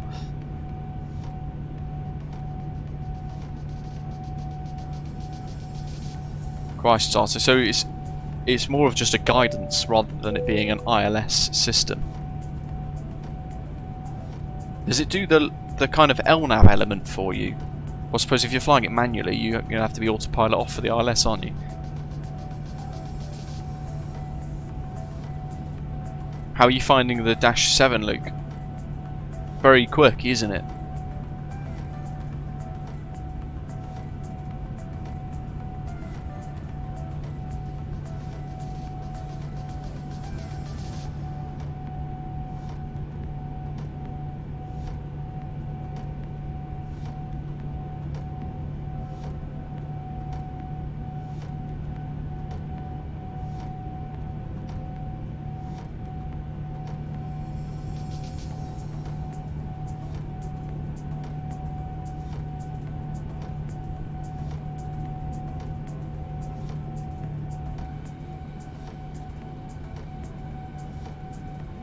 Only pub in the village in Norfolk and being run by a local brewery family. Yeah, that's pretty cool, Dwyle.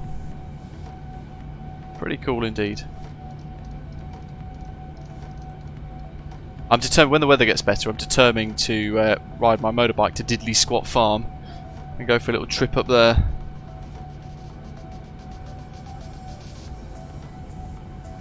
And it's only about an hour away from me, I think, realistically, so should be quite a nice little ride into the Cotswolds.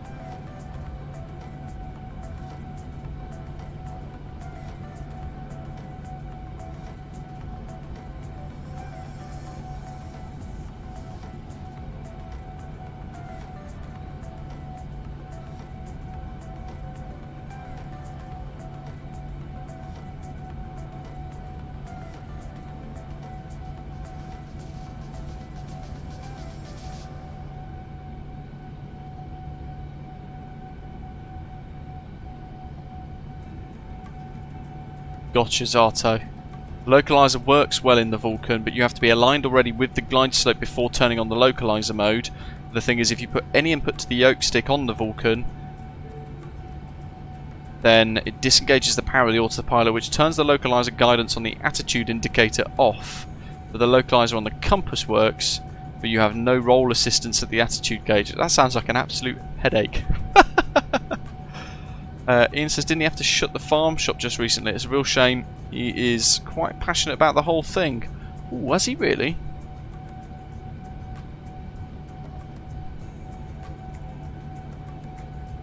Let's have a little look, shall we? What have we got here? Old Jezza. Saw him at Heathrow the other day. Pulling up in an absolutely stunning Bentley. There he is. Jezza C. The farm shop is closed from the 1st of January to the 29th of February. Fair enough. So it's only a temporary closure. Oh, Diddley Squat Farm Gin. Oh, it's hot gin. I don't want hot gin, I just want normal gin.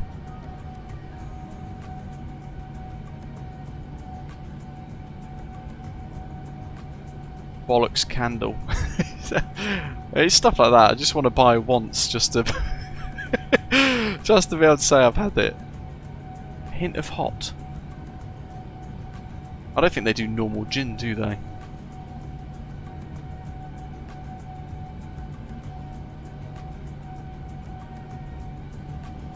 Tratter socks.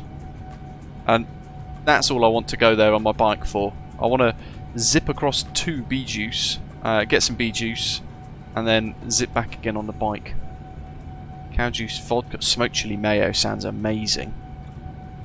Oh my god, they do loads of stuff. I read that book in Mauritius, Till the Cows Come Home. Gin in a tin. There we go. Oh, it's a variety. They're flavoured as well. I don't want flavoured, I want good old school London Dry.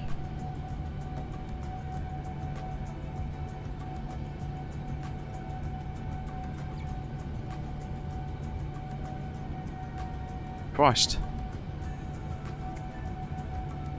So many different products. Oh.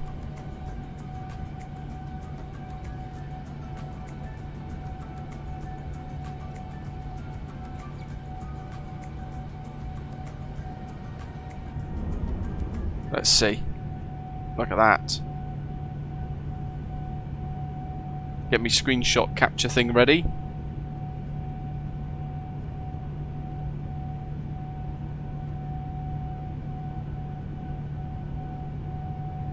Bam. Right in the middle of the screen. There he is. Howdy.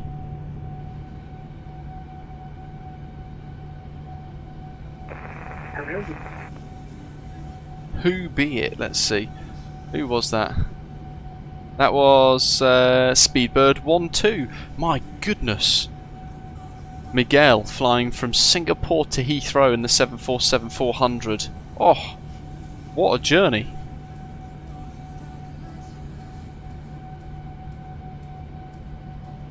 Six more screenshots to put on, including that one. Now we can go back onto old Diddles.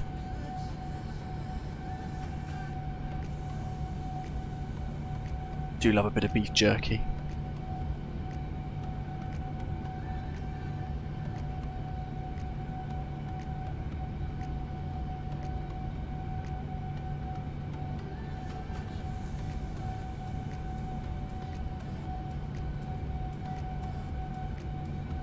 Yeah, so they've got so this gin, hint of hot, craft distilled wood, diddly chilies, handcrafted small batch.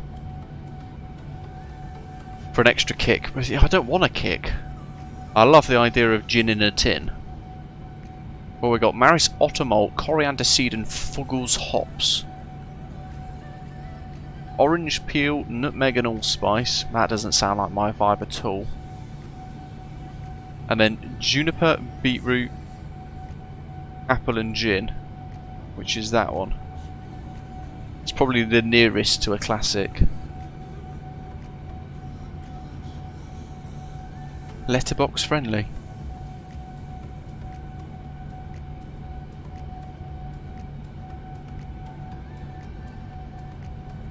Juniper, nutmeg, otter malt.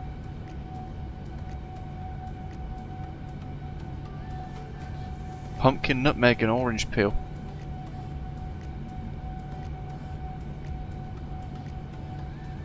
Local farm, shops and stockists. Dalesford Organics, Upton Smokery.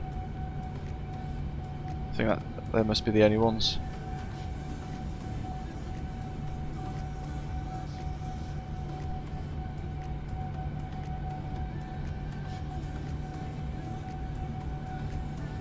Local online orders with a weekend pickup. That could be cool. So I could do that, couldn't I? I could pre-order some stuff, rock up, pick it all up, say I've been, take a picture and then leave again. Why do I get the feeling that my time has changed? I'm going to pause the time there, I think. Zato says, looks like Mumbai ATC is online. You know what that means? I do indeed. Fly past time.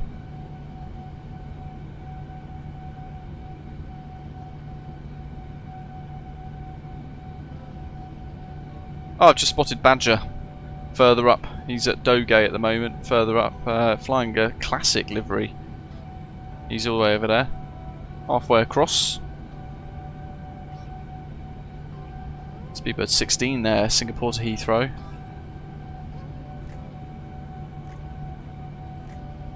Let's see if he's Speedbird 12, that aircraft we've just had a fly past from. No screenshots though, unfortunately, but there he is. His journey stretches all the way out of Singapore. He's done the Bay of Bengal, he's crossed India already, and now he's about to head over the Gulf of Oman for his routing across over Iraq, Turkey, the Black Sea, through Romania, back towards sunny Blighty. It's a cool little route, that.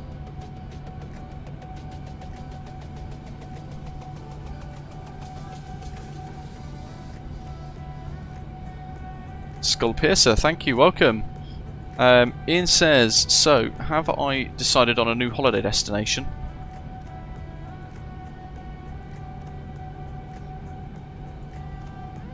Is that for in lieu of my trip to Flight Sim Expo, because I've cancelled that trip? I think we're probably going to be going up to the Lake District or something like that.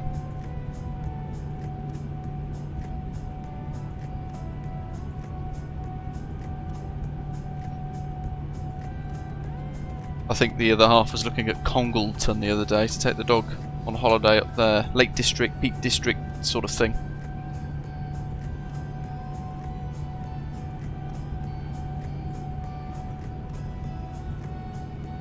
Bit of weather over the channel, yeah. Oh, to be fair, it's cloudy as heck at the moment where I am. Really, really cloudy. Not great.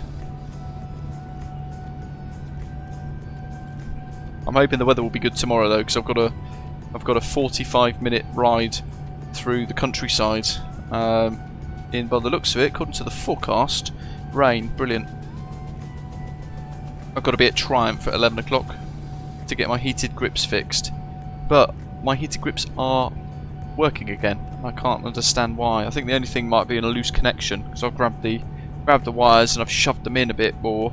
But I think I might just get them to change that anyway and pretend that they've suddenly started working again. Runway 27, School Piercer for our arrival into Mumbai. Luke says, on the ATR it always pulls to the right on takeoff. What am I doing wrong? Well, it might be that you're taking off with crosswind and you're not quite doing the cross controls properly. So it might just be that, where the wind is kind of sucking the aeroplane in to follow it. Joe, hello, it's Valanta, powered by Orbex.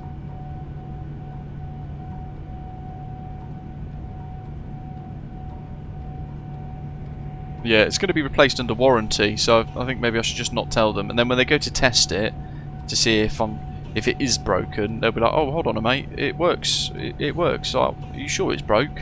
And then I'll say, oh, it must have just fixed itself on the ride in.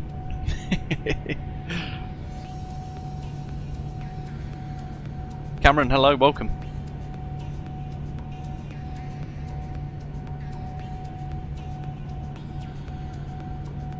Yeah, we always use the active skull.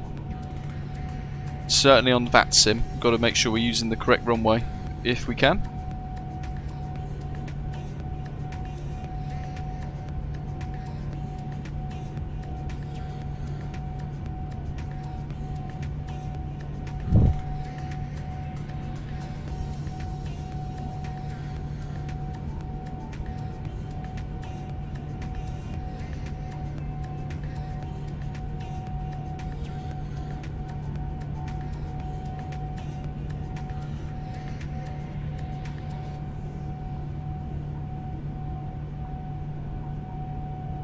I'm hoping the sun stays precisely there as we make our way across, but it might drop because we're changing time zones, so that might still be going down. I want to keep the sun in that precise location so we get a bit of view into Mumbai. I don't want a nighttime arrival. It's quite dark over there, isn't it? Up there you can see like a faint white line all the way over there, and that I think right on the horizon. No, it can't be. I was going to say right on the horizon is probably the coast, but it's not because it reaches all the way around. So there's this weird white line that's kind of below the horizon. Can't be the coast. It's more prominent there, isn't it? You guys can see. Hold on. I don't know what that is.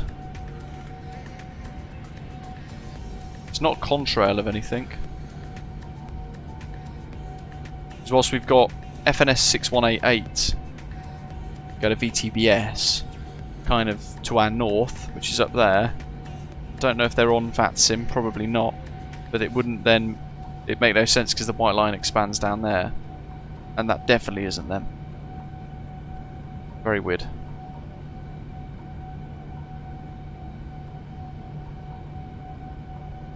Might be a little bit of cloud or something. No, we're over the water now, Dwal. We've got no ATC at the moment, Joe. We're on VATSIM's Unicom currently. Ashley says the white line is a Microsoft Flight Simulator default horizon line. Visible only in some lighting conditions. How weird. Might well roll the time back a bit then if that's the case. To get rid of that white line, because it's a bit annoying.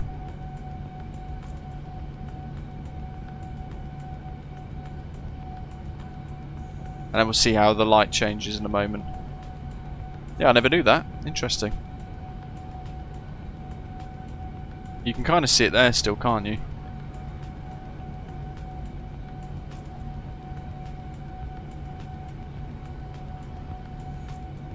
Ryan's asking, is that how you get the information at the top of the screen? Yes, I can't see that though. So it's a stream overlay being fed out of Volanta onto your stream as you're watching it, wherever you are watching it around the world.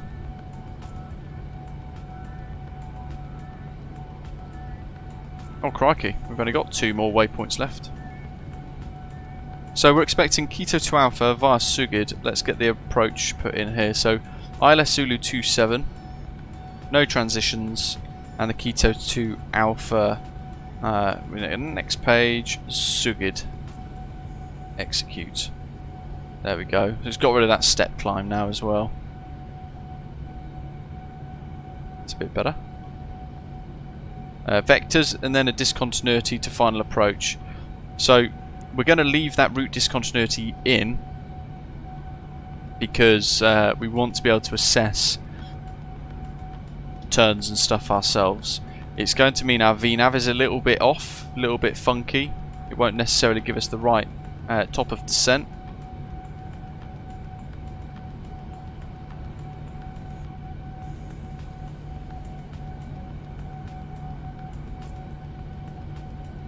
But it's got there a target of Quito at or above 12,000 feet at 250. So we'll be on profile nice enough. We'll keep that discontinuity in there so we get the vectors line as we expect it to be shown. And then that's in there as well, 110.3 at 271. We're at the halfway point though. Still got another hour to go roughly, I think. Mach 8.4, so cruising pretty quick.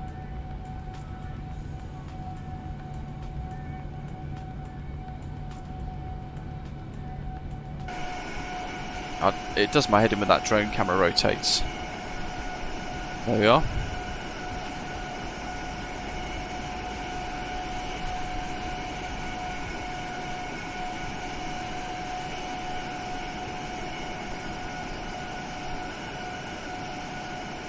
They actually do this route on this in the 787-10 as well, more often than they do on the 787-9. But both of the big Dreamliners operate this scheduled service, which is pretty cool. A nice short little hop across the water, to be fair, isn't it? A couple of hours, 3 hours in total. Nice flight route for you to choose from.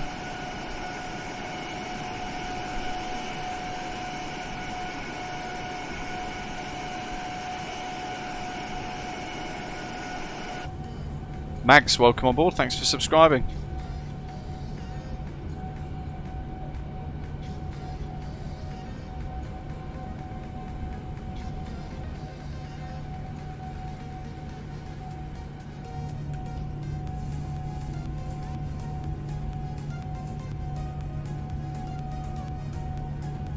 Sure is, Cameron. It gets better and better all the time, doesn't it? Don't forget, keep smashing the like button, folks, if you're enjoying today's live stream. If you're sat watching in the background, you're not yet subscribed, hit the big shiny red button down below and join our Discord, where we can continue all the conversations after the stream ends, naturally.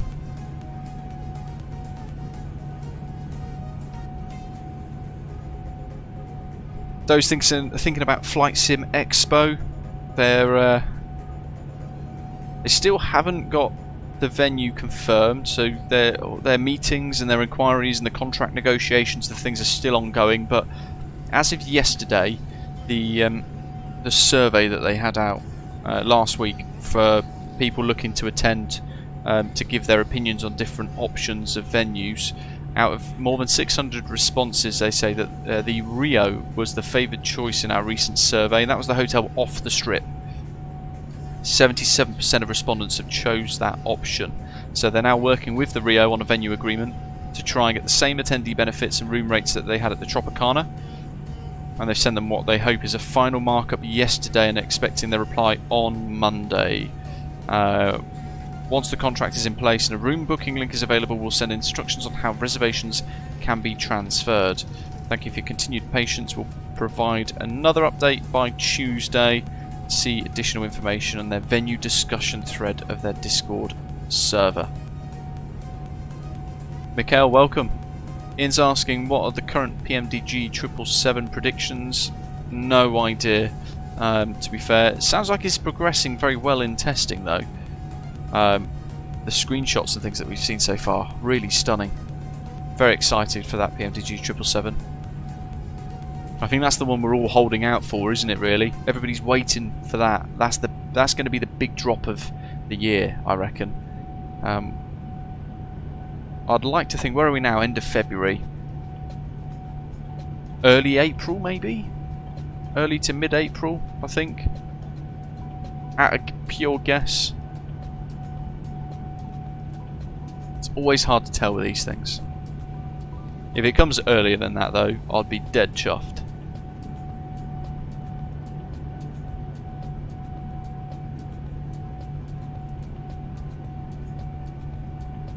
What was the problem with the Tropicana, Luke's Dwal is asking.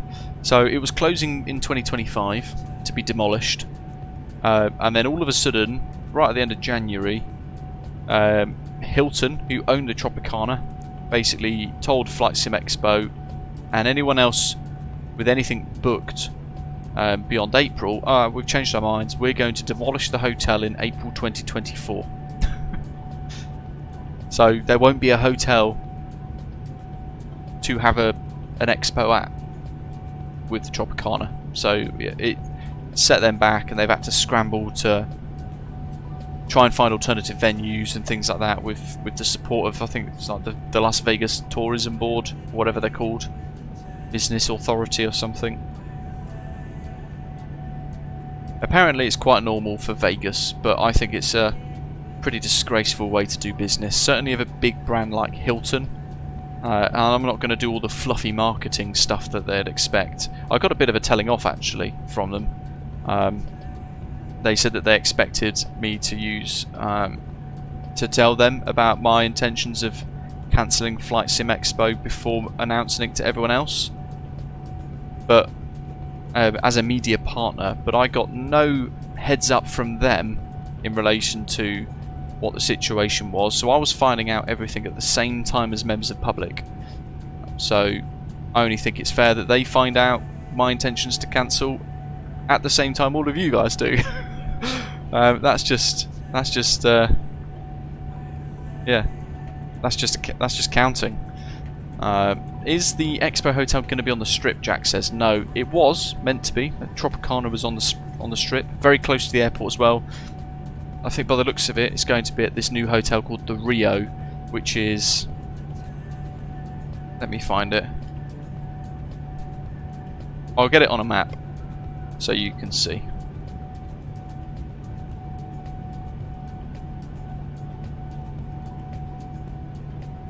Dun, dun, dun, dun. There you go. So it's there. Rio Hotel and Casino.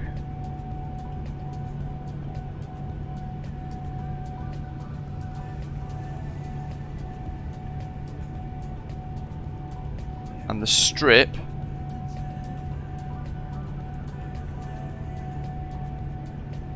is this, isn't it? Yeah, this is the Strip here with the airport.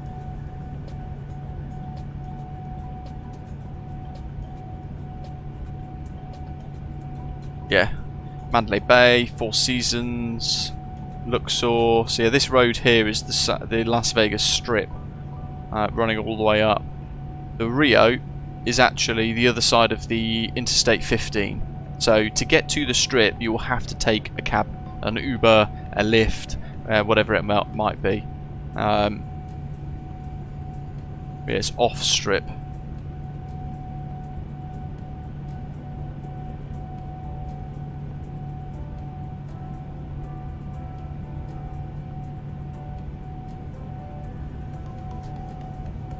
Where's the orb? All the way up here, isn't it? Oh, the sphere. There it is. Monorail station. Yeah, not on the strip anymore, but as close as, and to try and get the same prices and things. I think it's one of those things that's a necessity, isn't it? David says the Tropicana property footprint is going to become a Major League Baseball stadium and a new resort. My goodness. You've got the Allegiant Stadium already, haven't you, for the Las Vegas Raiders. Seems to be interesting.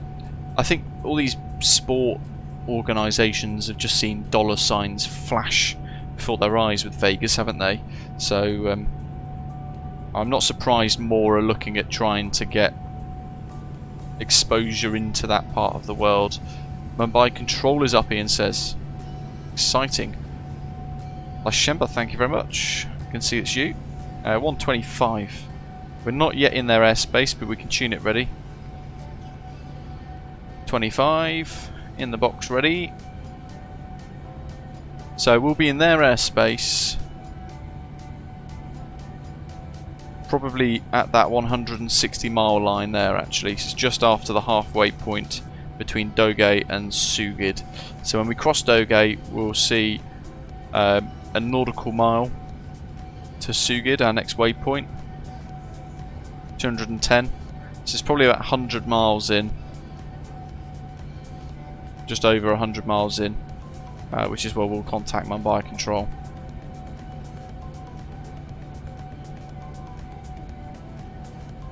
It's the Oakland A's baseball team moving to Vegas.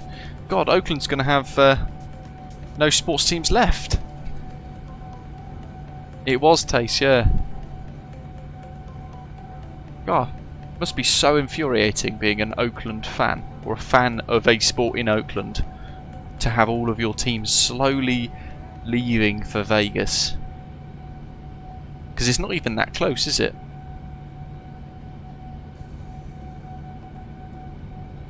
Because I think Oakland's in... Is Oakland in California? It's not even in Nevada, is it?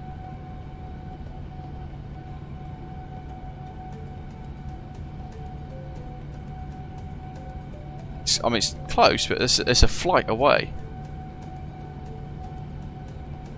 Yeah, my goodness. Oh, Ashley, that's not good. Were you tracking on New Sky?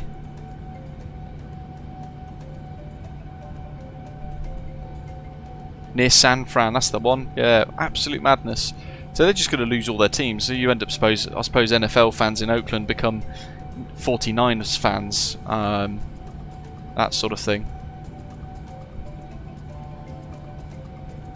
Hopefully, Ashley, you were tracking on New Sky, and you can just use their restore flight function.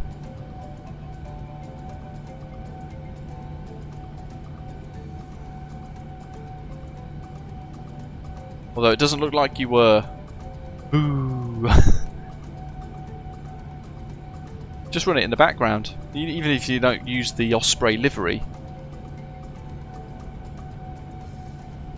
I don't mind that too much.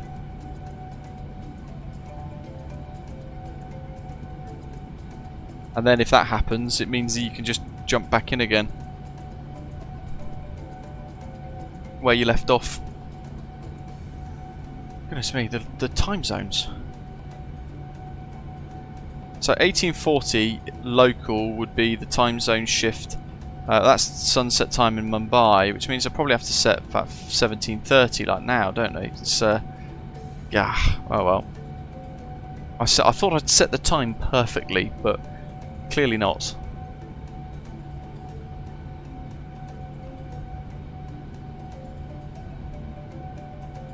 But it's playing right buggery with our elapsed time. Look, apparently we've had it in 16 minutes flight.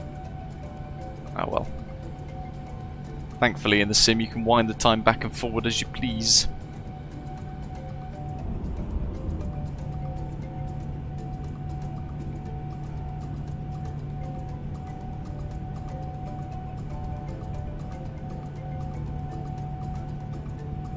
Glenn says you'd unfortunately not be able to see much of the ground anyway with the smog here in Mumbai, but it will mean that we can see the smog and fly through the smoke and things flying into Mumbai. So That's the only reason why I'm kind of moving the time back a little bit, because I want to see how that smoke reacts around that sunset time. It'd be quite interesting. Shame you can't, there's no smelly-vision. That'd be a great add-on to create for the sim. You're flying through like smoky conditions, have like a little device that just squirts like a smelly, fiery, smoky perfume into the air while you're flying. Luke's asking about whether I've heard any dates for the TFDI Design MD-11 for public release. Unfortunately, no, and they've gone a bit radio silent on me as well. If I'm honest, they said, let me see. I did email them the other week, 4th of Jan. No, that's a different one. Where's my outbox sense?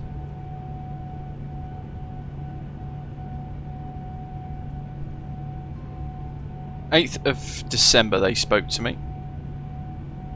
And then I replied quite quickly as well.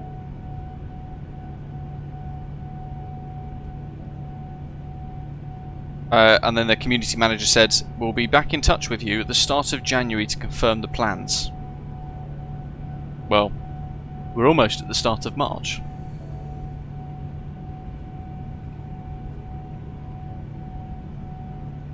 And then I sent a chaser email on the 3rd of Feb for which they haven't replied, which is a bit disappointing.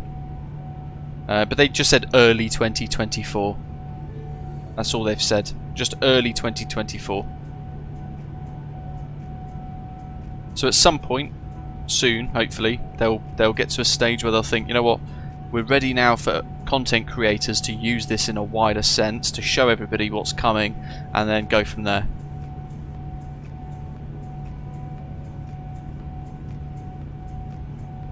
But unfortunately, not the extended range version, because it's exclusive to their collector's edition holders.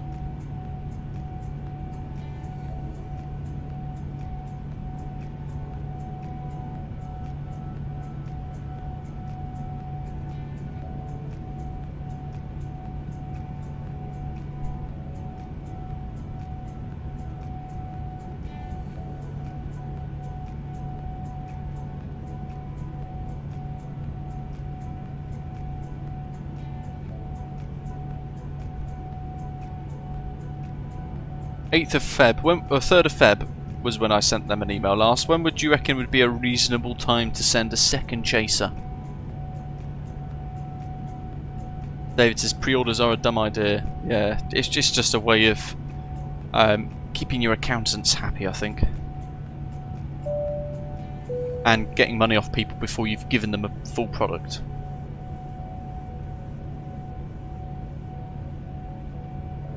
True, Steve, some people got the smoke effect when they're sim rigged with the 4090 Nvidia card. End of month, Ian. Yeah, fair enough. Rito Brazil, thanks for subscribing to the channel. Yeah, I think I'll send another chaser email saying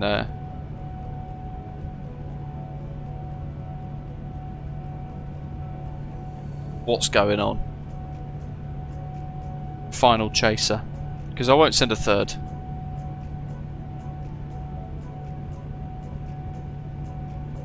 I don't like chasing people anyway, and I don't like asking for stuff.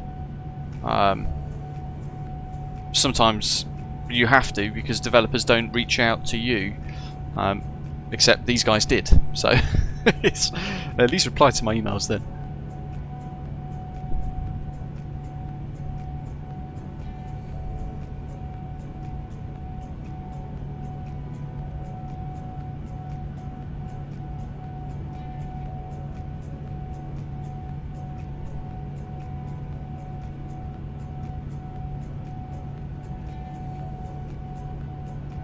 I think the FSS E-Jets are approaching.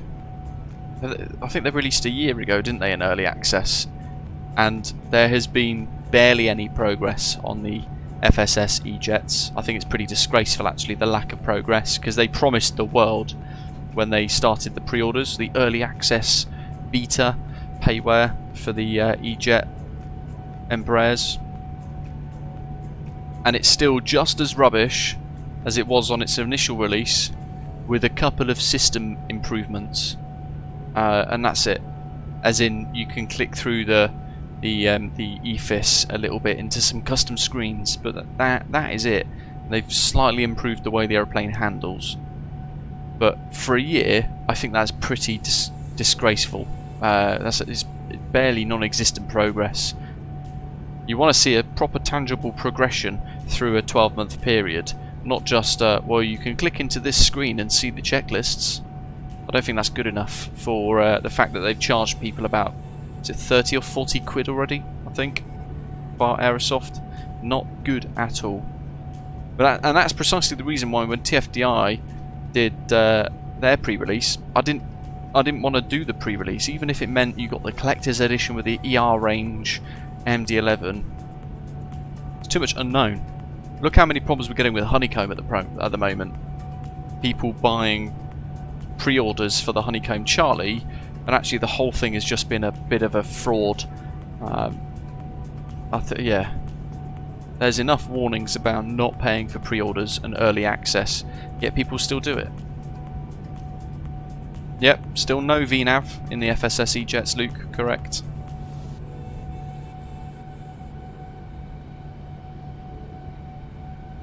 $143 miles to Suez.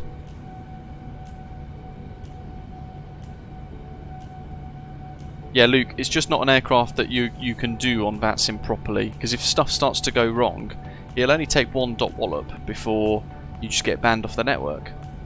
And why risk that?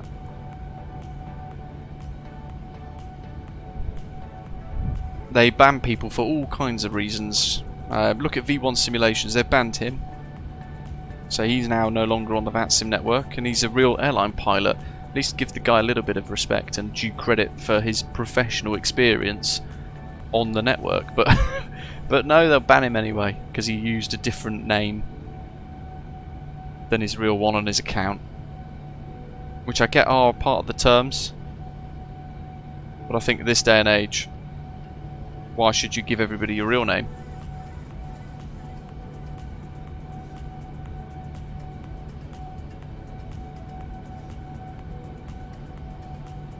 Bom dia burrito.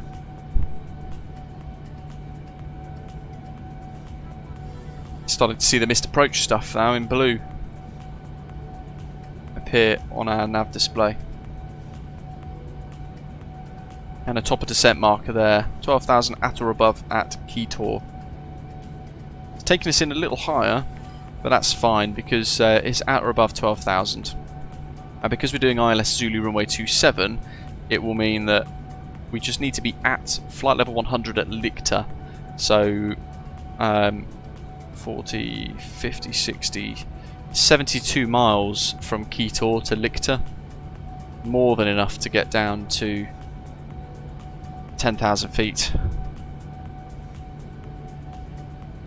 No, I'm not saying you've never really been banned, Luke, but it's because you haven't yet had a dot wallop necessarily. So, what I'm saying is it only takes that one report from somebody doing ATC on VATSIM to then trigger all manner of carnage and a potential ban from the network.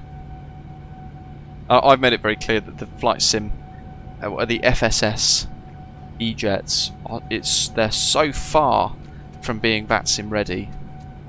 After a whole year of progress, I think it's pretty poor. Sayantan, I'm flying into your city of Mumbai. Very exciting.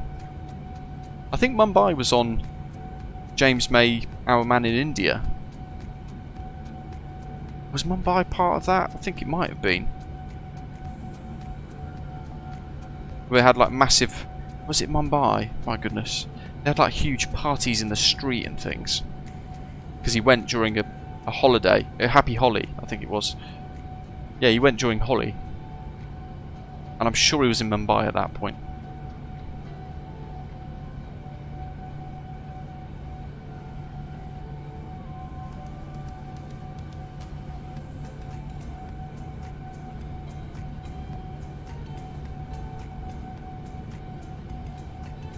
...112 nautical miles to Sugit. We'll tune into Mumbai radar, just start to have a little listen, monitor their frequency before we call them up. 120.5. Mumbai radar. They've got CPDLC for those of you flying behind that might have CPDLC or ACARS systems in your plane. We don't.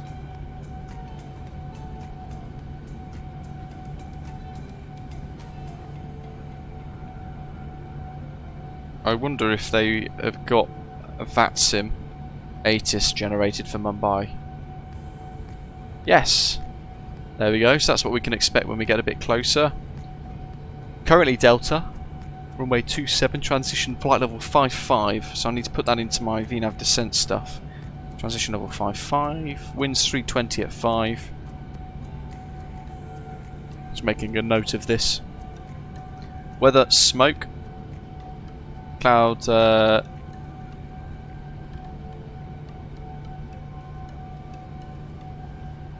1011. Oh, 10. Not 100. 1011. No, I'm making a right mess of that page. Wish. There we go. Trend, no significant change expected in the next 2 hours. Report aircraft. I think it means aircraft type, not aircraft registration. Because otherwise that would be giving aircraft registration is that Alpha 6 BLL. Hey look, I bet that's Zato in his Vulcan bomber above.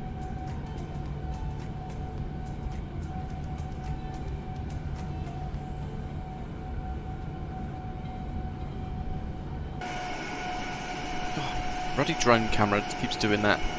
Let's see if we can get in a screenshot.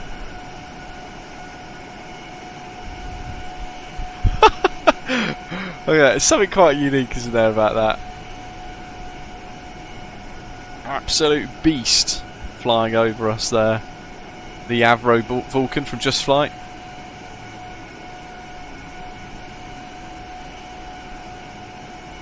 I can't see the Bombay doors opening though, Sato, thankfully.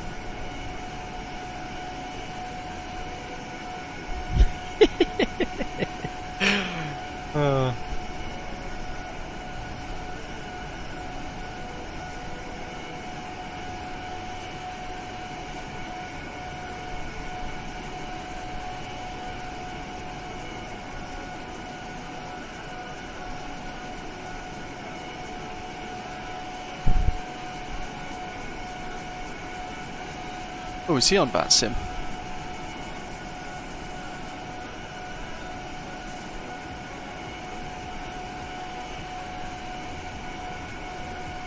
We might be about to get another fly past. Although I can't see any contrails, so possibly not. Looks like he's flying that Singapore Heathrow journey offline. Let's have a little look anyway at Volanta, because that's the screen we've got on.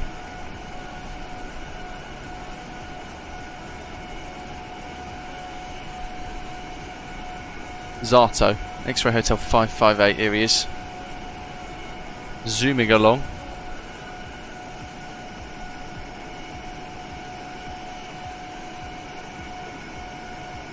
Ian's behind, Osprey 2472. Oh, look at that, he got that aircraft flying the other way as well. Epic, that's a great screenshot.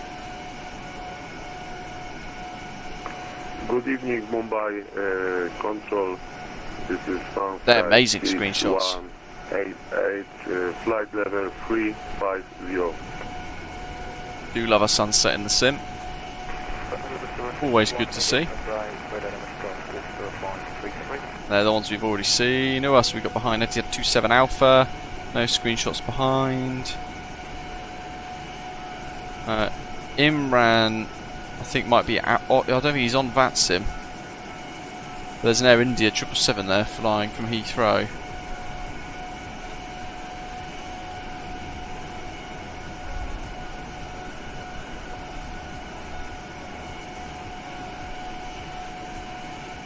Badges all the way up there. Etihad 919. There's this weird little line of weather, which is quite weird.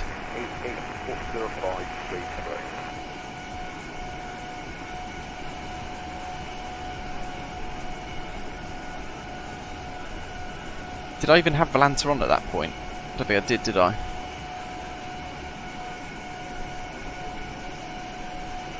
There you go.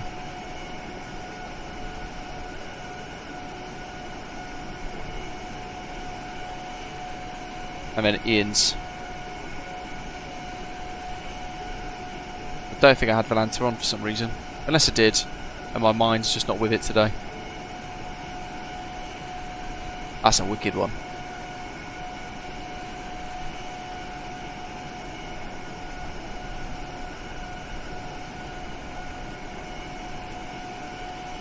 There we go, that's better. Anyway, back in the sim.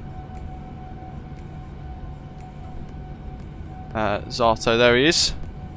That's an ominous view, isn't it?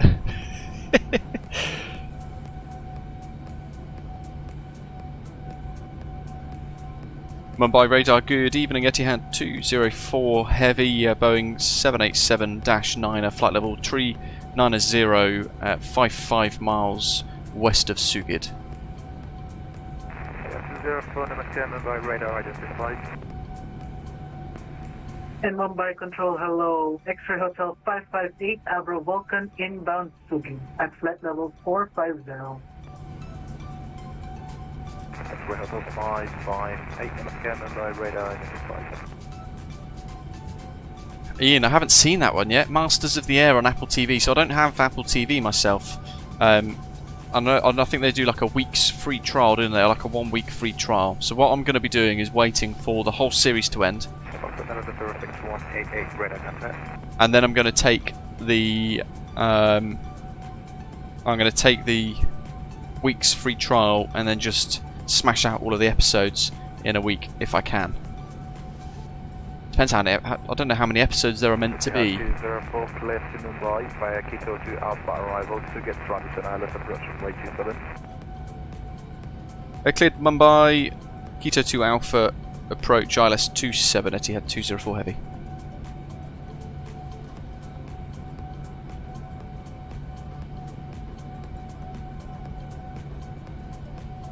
Ian says they're pooing on the RAF a bit too much for my liking, but is entertaining. What we've got to do actually as well is in the RadNav page, this is auto-tuning some VORs for us actually, so I'll just leave it, but when we get a bit closer we want to make sure that at least one of them is set to Bravo Bravo Bravo, or BBB 116.6. It should be auto-tuning itself, and we don't have any ADFs to worry about. So 1103 271 for the inbound course. Chance say 270, but the scenery might have a slight discrepancy, so I will leave it at 271. 330 inbound Sugat. Unfortunately not James, no. I think he's at, is it flight level 460? Or flight level 470? I think you're at 460, aren't you? Zato. Oh, flight level 450, there we go. You had 27 Alpha, flight level 370.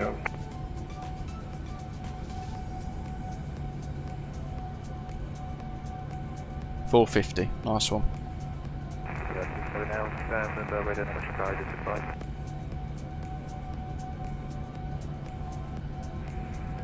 Can you say again, sorry, Etihad 27 Alpha?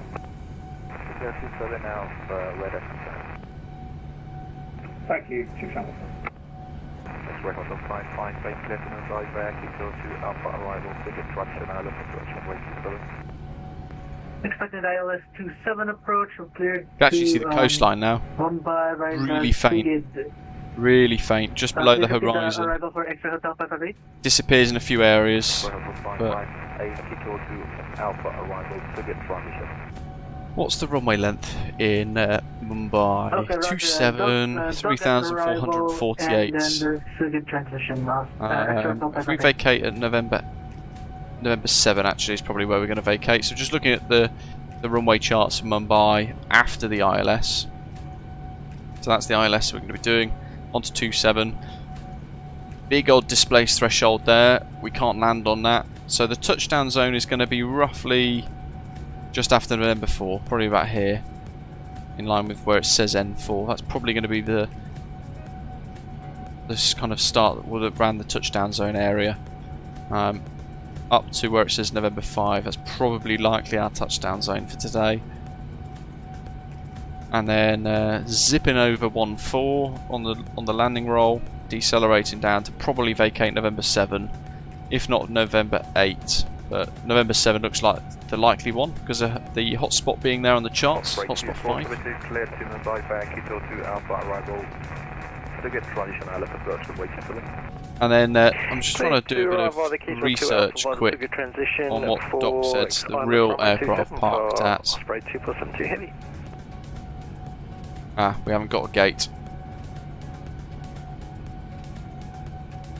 No worries. I've got so many DM requests on Discord, but when I click on them sometimes, I only do DMs on Discord if you're a developer, basically. But I've had a lot recently. I've just had another one that says, I've got a message request, but then they just delete the message the second they send it to me. But it stays as a notification that I can't get rid of. What are those hotspots, Dwyle? So effectively the hotspot is an area where there's an increased risk of a ground-based incident or collision. So you're going to get aircraft that are taxiing for potentially like a departure. Where we go here, for example. So this area, this terminal building, we're going to get aircraft heading out of Lima 3 or Lima 4 down November to taxi to the threshold for 27 to depart. Same with this junction here. So that's where there's going to be a conflict from landing traffic vacating on Whiskey or vacating at November 7, coming into direct conflict with aircraft taxiing out of this terminal just here to taxi for a takeoff on 27, if that makes sense. So it all very much depends on what runways are in use. Hotspot 2 could be a hotspot because they might have had takeoff roll incidents on 14 or 32, but aircraft crossing that runway for whatever reason on departures, or even landing on 14 or 32 and vacating at November or November 1, coming into conflict with aircraft taxiing to a different runway for a takeoff. So hotspots are the areas that are higher risk of ground incidents. Usually it's a conflict identified from a previous incident between an aircraft that's arriving and one that's departing. And if it happens once or twice, then it could become a hotspot. So it's an area of the airport that pilots have to take even greater care at. Air 125 X-ray, clear to Hong Kong, Golf 450, flight level 360, runway 27, NLE 2, Alpha departure, morning transition. Climb initially, flight level 80, still IFR conditions at Mumbai. We've got at the minute, as of 1500 Zulu, winds 280 at 4 knots. The visibility's even it's even worse now. 2,500 meters visibility in smoke. Initial 4,000 feet. The RVR for the runway is 550 meters though. So as long as we've got full approach lighting system, we can use RVR of 550.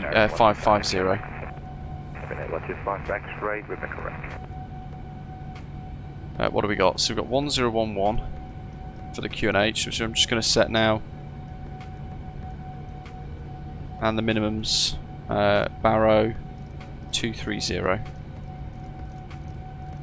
Oh god, I scrolled way too quick there. There we go. And our planned landing weight is going to be estimated 167.1. Air 125 X-ray, could you repeat the transition? 167.1. Air 125 X-ray, NLE 2 Alpha departure, and the transition that. non-end. And we'll go for full flap. Non-end for Air 125 30. Speeds of 142. Wind correction 5. Let's see if this dynamically changes from 142. If we add 5 knots to the wind correction. No, that's fine. We'll just select that there. We'll just leave it at +5 anyway. And what was that thing that I wanted to do? Descent. Next page. Descent forecast. Transition level is 500. X-ray Hotel 558, descent flight level 350. Which is 5,500 feet. There we go. The descent forecast is already in using the sim brief integration because I've pressed that forecast request prior to departure. That's all in. That's what we've been cleared for, so we know that's all set and correct. Mumbai Center ISI 686, good evening, radio check. Happy days. Bring the range ring in, so we're now starting to get a bit closer. Radar readability 5.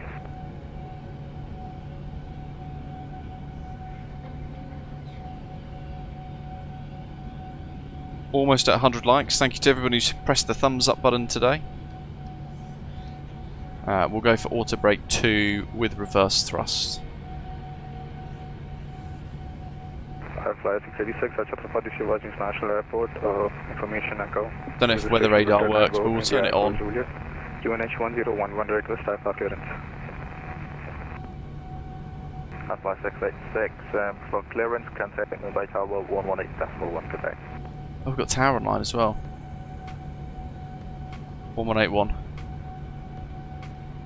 So we might be handed off to them next. We'll just get that ready. Park brakes off. Copy, Flyer 686. Finnair 125 X-ray radar.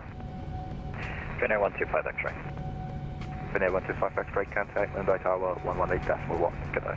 Where's my weather radar? Over the tower. Twizzly knob bit. Finnair 125 X-ray, good day. Weather radar in op. Well, that's that clarifies that then. That clears that up. I might as well just turn that off then. We'll put terrain on. Yeah, 27 Alpha, clear to Mumbai via Kito 2 Alpha arrivals to get transition. Oh, it is a 777 flying in from Heathrow. That Air India flight that we saw earlier. Mumbai, Kito 2 Alpha, arrival, runway 27, Soviet transition, Etihad 27 Alpha, thanks. Oh, that's Etihad 27 Alpha. That aircraft there is...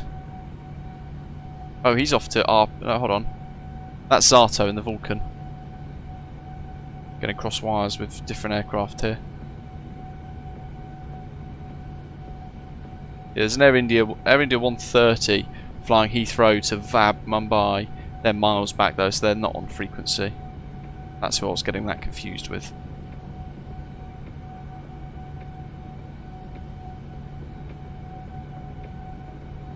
Etihad 204, descent flight level 310.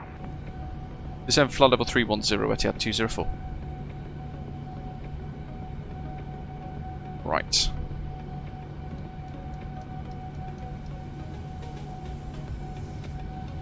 I'm going to go vertical speed mode for this. I'm just going to gently go into that descent because the aircraft will go into it pretty quick. No, I'll just leave all the colour settings as defaults. No, James, no additional sector today. Goes to the throttle. Keep the heading in line with our heading of the aircraft. Now we've done a little slight turn. As we start to descend, just increasing that rate of descent to about 1800 for now. And we'll keep Mach 84 on the screen. MPS Gamer says, I think it's mentioned that November 8 is used in the charts for landing to vacate. Let's have a little look on the charts. Let me see. Reference. Arrivals.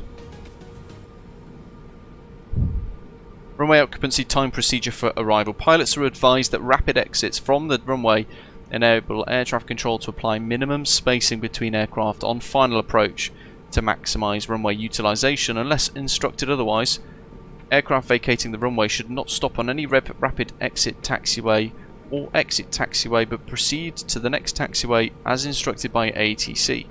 Pilots shall contact Mumbai ground after vacating the runway unless instructed otherwise by air traffic control.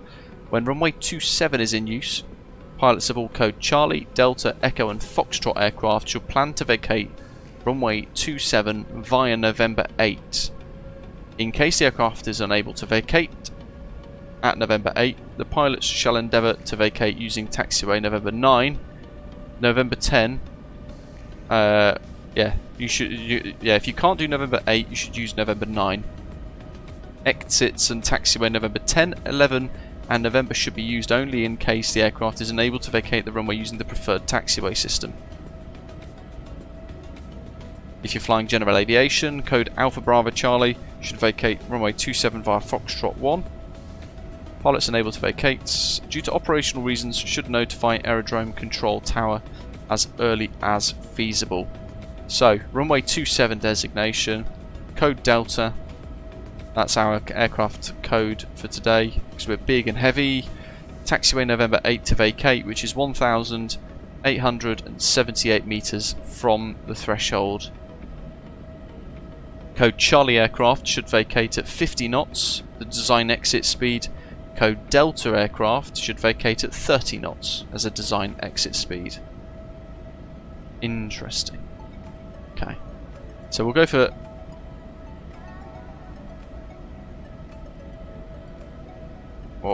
I'm going to pin that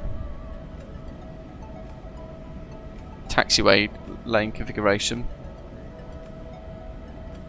So anything in light peach we can't use because they're for Charlie category aircraft. Red we can and blue we can. Etihad 204, proceed direct Mike Bravo 393. Direct to Mike Bravo 393, Etihad 204.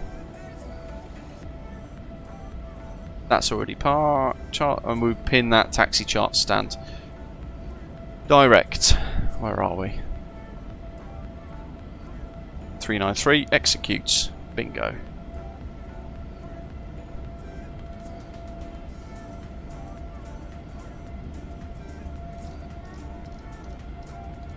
Look at that, basically being vectored straight onto the downwind leg there.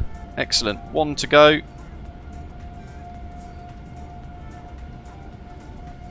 Bring that down to 1,000 foot per minute gently. Thomas, welcome. Ooh, exciting. You've finally wired your F-16 HOTAS you've made.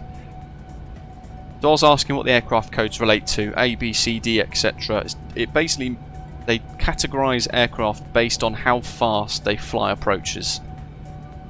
So, depending on the approach speed of the aircraft, it will fall into a category for air traffic control purposes. So Airbus A320s and 737s and CRJ regional jets, they typically are the kind of aircraft that will fall into category C.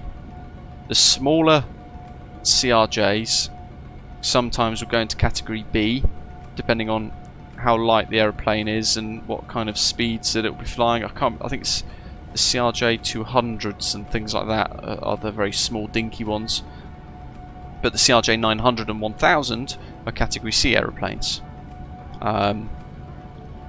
Big heavy twin aisle long haul jets like this, they're almost always category D.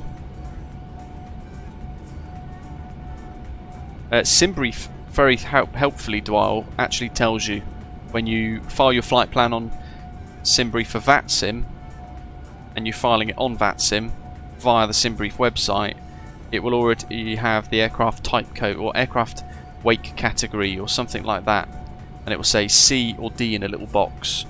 Usually it does it for you quite effectively.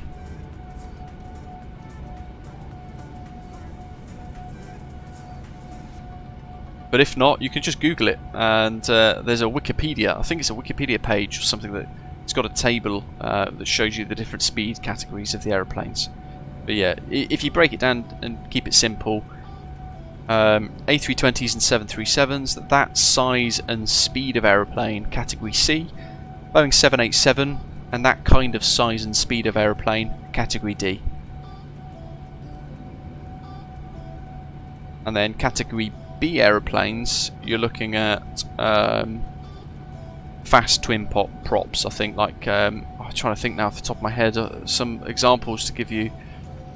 The ATR 72-600, there we go, perfect example.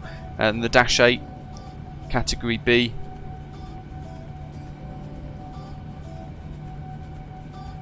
Is the Dash 8 a category B? Might be a category C, I'd have to check.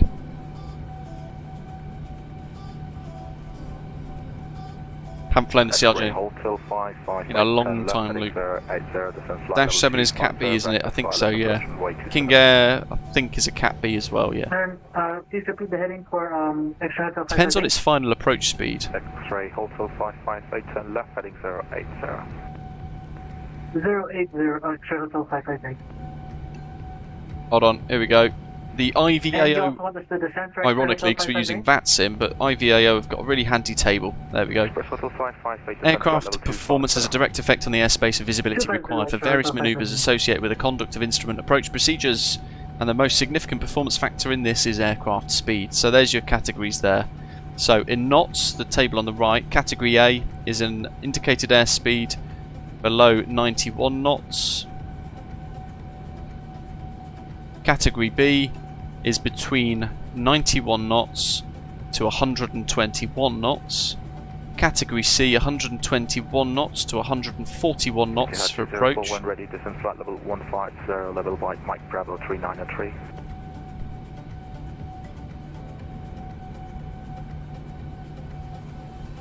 Descend when ready, flight level 150, level by Mike Bravo 3903, Etihad 204.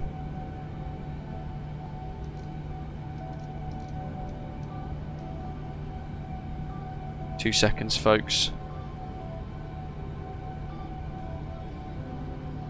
Let's see if I can put this in.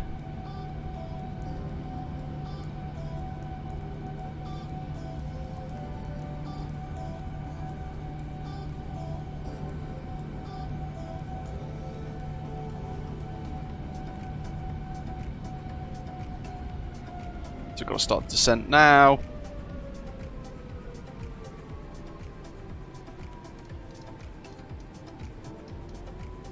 We'll do Mach 8 for the descent. I'm going to change that to auto brake 3, and then we'll just go to manual brakes after touchdown, I think. Ian says his A300 600 is weaving left and right of the track and it seems very unstable. Interesting. Where were we? Just very briefly, just finish this. So, Category C aircraft, those A320s and 737s typically fly an approach speed of 121 knots to 141 knots, don't they? So, because of that, they fall into Category C. Where is it? Hold on. There. This is the table that I was looking for. Aircraft Category C. A speed for initial approach of between 160 and 240 knots, and their final approach speed typically 115 to 160 knots. So that's why those A320s and 737s fall into that, but the ATR flies its final approach speed about 90 or so knots, doesn't it? 90 to 110 knots. So Category B aircraft final approach speeds fall between 85 and 130 knots. Category D, which is what we are today, we're in the 737-800, 130 knots to 185 knots for its final approach speeds. And Category E is things like your Airbus A380 and your 747-8, I think, falls into Category E, and its final approach speeds there vary between 155 to 230 knots. So hopefully that helps sort out your knowledge of aircraft speed categorizations for approach for air traffic control purposes.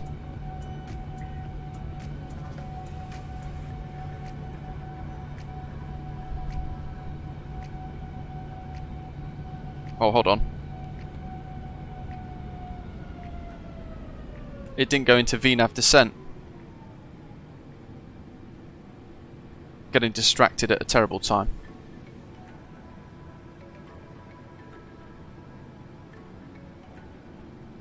And now we've got one heck of a descent ahead of us.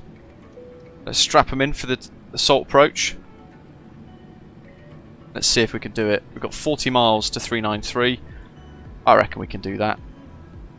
There's we're 5,200 feet above the VNAV path.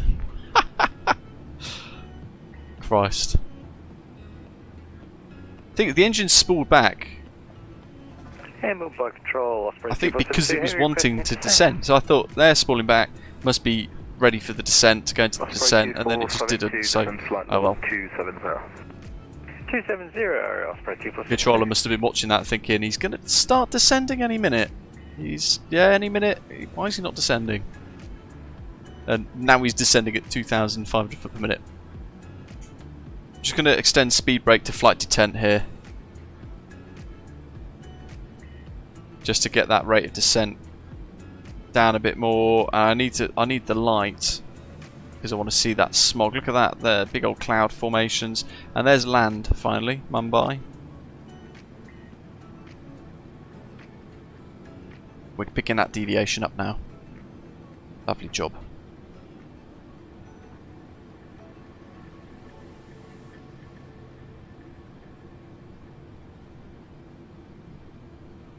So if I go vertical speed 320, there are speed limits, 230 knots at Mike Bravo 393, so I'm going to try and keep the speed up for as long as I can, and then, although we're almost on idle, aren't we? 20 miles. I'll reduce to 280 and I'll see what it does with speed at this vertical speed.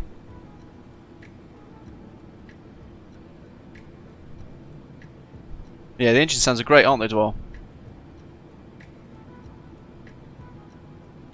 Yeah, speed's trickling away. 3,000 feet above profile now, so we're getting back on track. Love it. X-ray Hotel 558, turn right heading 090, descend flight level 150. 090 and 190. Drone camera's doing its own thing today, isn't it? X-ray Hotel 558. X-ray Hotel 558, looking good. descend flight level 150. There's them speed brakes. X-ray Hotel 558.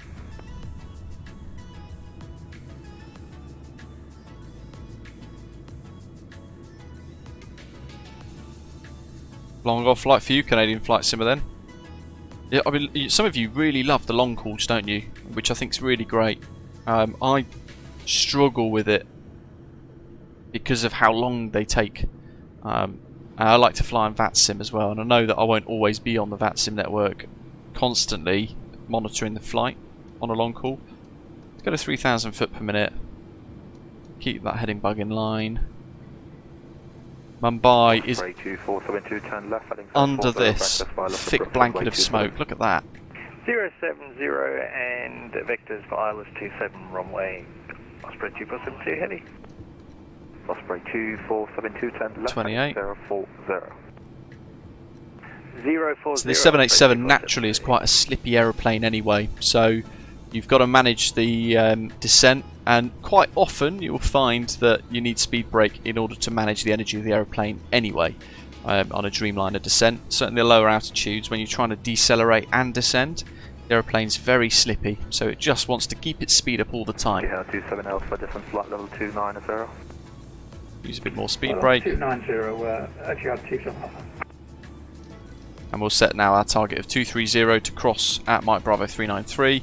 Bring the range ring in once more.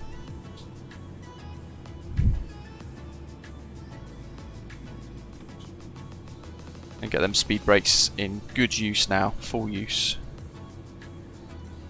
2600. So we've got to cross 393, Mike Bravo 393, that waypoint there, at 230 knots. And as requested, level at flight level 150 by the ATC. So speed's 250 now. Seatbelt signs are on, anti-ice is on automatic, don't envisage needing to use it. We'll put the logo lights on. And everything else is done. Ladies and gentlemen, from the flight deck, we are about to start our descent.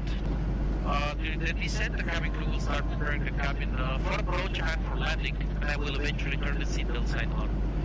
Please, for the moment the seatbelt sign is on, remain seated with your seatbelt fastened all the way down to the parking gate. Speed brakes away. I would like to thank you very much for flying with Etihad Airways 400 to go now, so level it off to about 1,000 foot per minute to smooth that descent out. Please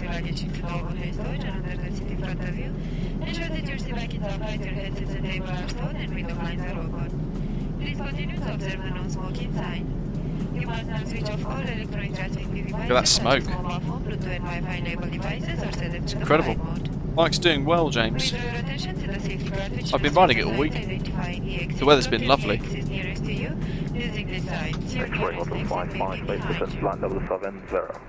As always, a big thank you to our air traffic control for today, both ends at Abu Dhabi and here in Mumbai. Appreciate all of that. Continue descent flight level 60. Continue descent flight level 60, Etihad 204 heavy.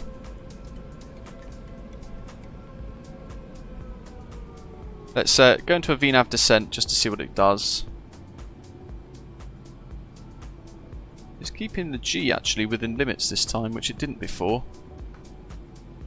We'll go 2,000 foot per minute, or 1,800 I think is reasonable.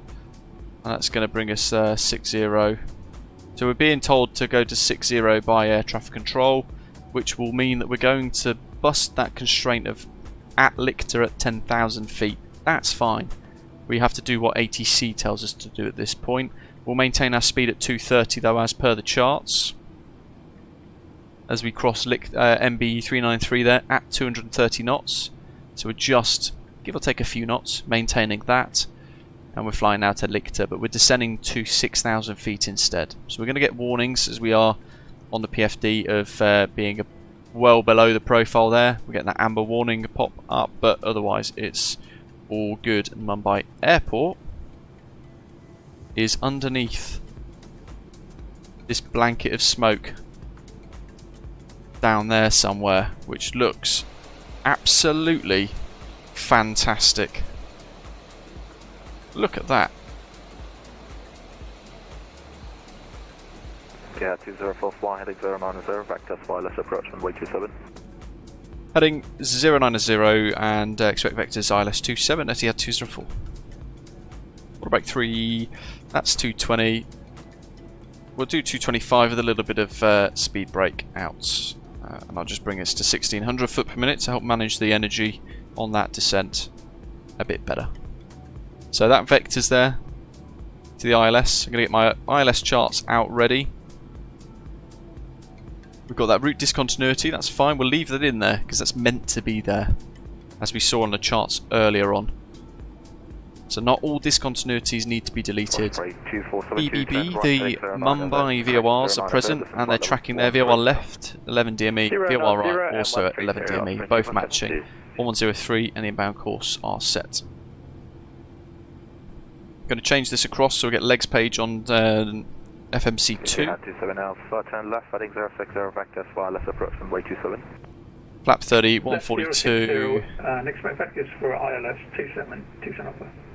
Add the 5 gives us 147. X-ray hotel 558, maintain flight level 70, please. Caution, speed brake extended. Yeah, it's because it's now starting to apply power. Thanks for reminding me, aeroplane. 1, 2, 3, runway turn off, taxi lights, and we'll pop the wing lights on as well. Oh, look at that. That looks real. Matt, hello, welcome. It's a tough question to answer. It's all dependent on all the circumstances like weather, speed, wind direction, your rate of descent required, the speed restrictions that you're flying towards and the speed that you're currently doing. So you just use whatever you need at the time. Airbus will only allow you to extend up to half your speed brake in the air most of the time. But then you get things like the Boeing that will allow you to pop them all out and go crazy. That's really nice, isn't it? Look at that. We go to behind the wing here. Oh.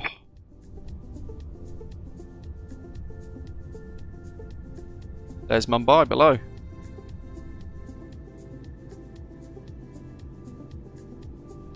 With the smoke, as per the METAR. Visibility 2,500 metres. That little green light starting to shine through there is an aeroplane at Mumbai Airport, which is an airport completely shrouded by that smoke. It's incredible. Look at the terrain as well around us. Are you guys happy if we leave the weather conditions like this, right? Hopefully. We'll pause the music in a moment as well.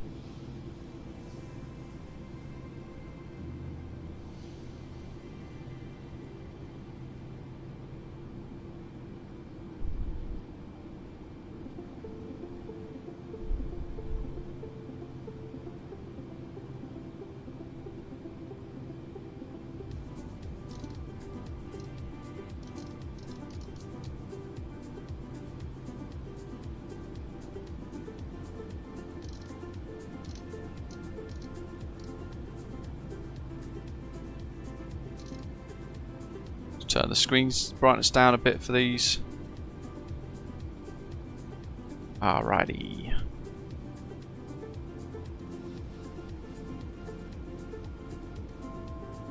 Want to go.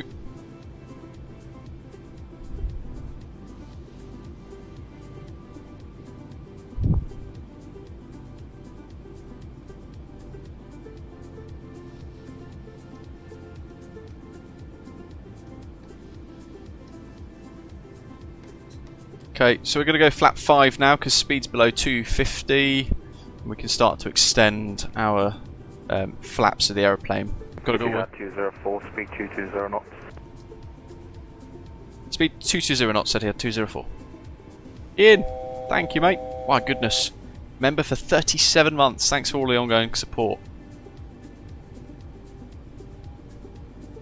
There's that discontinuity that we had. So through Lictor 090, and then the vectors is that gap. But we're going to be vectored by air traffic control, as per real life, as is happening right now in the sim with VATSIM, with this controller. We're going to be vectored to that final approach, CI27 there.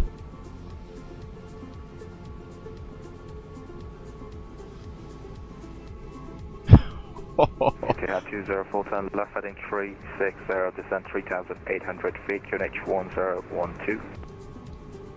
Left 360, descend 3,800 feet, QNH 1012, Etihad 204 heavy.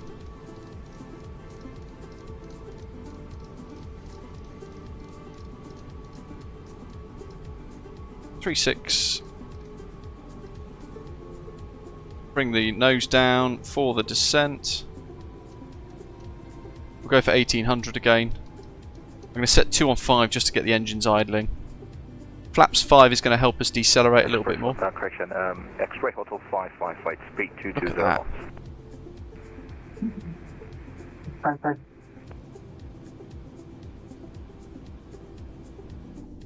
That's mighty impressive, isn't it? Osprey 2472, descend flight level 60. Descend flight level 60, Osprey 2472.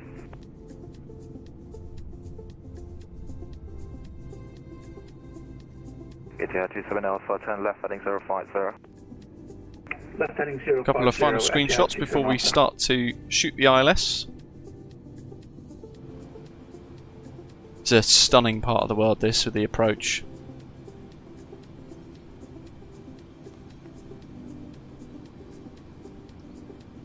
QNH 1012, so we've got the new QNH put in. We're below transition now. 4,000 feet coming up. Going to round that approach with the descent, off. Just to about 300 foot per minute now. Lights, signs. Left heading 300, intercept localizer, runway 27. Left 300, intercept localizer, ILS 27, Etihad 204. X-ray Hotel 558, turn right heading 180. 180, X-ray Hotel 558. Mumbai Control, good evening again. Finnair 125 X-ray passing 2,900 feet. Finnair 125 X-ray, identify climb flight level 170 and restricted. Climb flight level 170, Finnair 125 X-ray.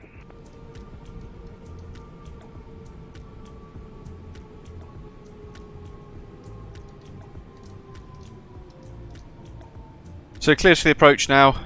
Going to bring our speed down a little bit. 15 miles, 300, 3,800, and we're going to go straight onto app mode. We've got heading select at the minute, it's active, altitude hold mode, but we've now got lock and glide slope armed. And we've got a Vulcan bomber right heading behind us. And intercept the localizer 27, X-ray Hotel 558. Etihad 204, continue descent 2,900 feet, cleared ILS approach on runway 27. Continue descent 2,900 feet and cleared ILS approach 27, Etihad 204. Can I take free speed?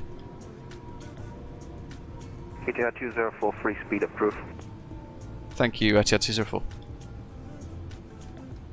X-ray Hotel Pause the music. 558, turn right heading 240. That's when you know it's busy, because I forgot to 240 and intercept the localizer 27, X-ray Hotel 558. Okay, let's bring our speed to 180. Which Zato's going to struggle with, because he's in a right fast jet. 1014 and descent to 3,800, X-ray Hotel 558. 1012.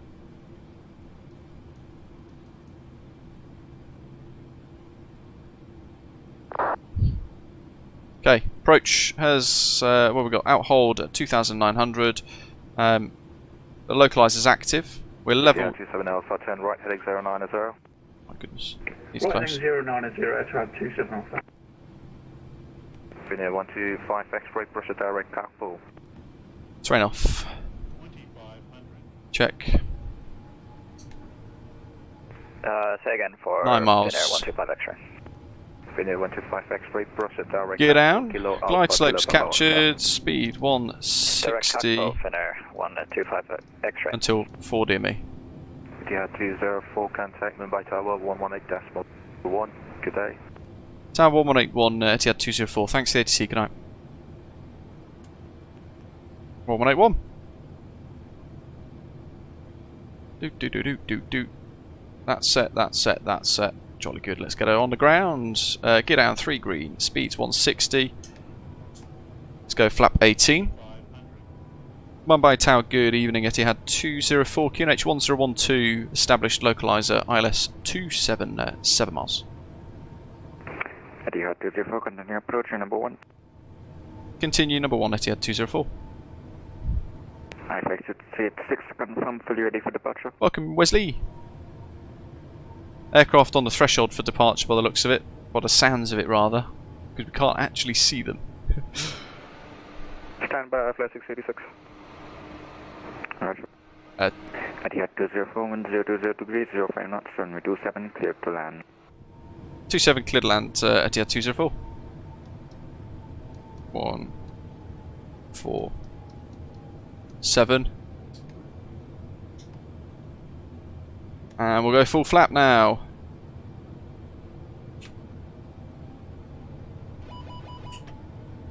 I want that button, which is speed brakes armed. There we go. Recalls, just the checklist incomplete. We'll ignore that. Yeah, look how realistic that looks, folks. The this freeware livery that we've got.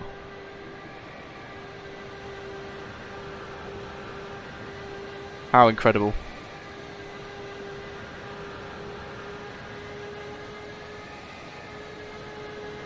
That looks insane. Really good. Flight 686, holding short, November 4, ready for So, departure. just going to try and find a couple of screenshots.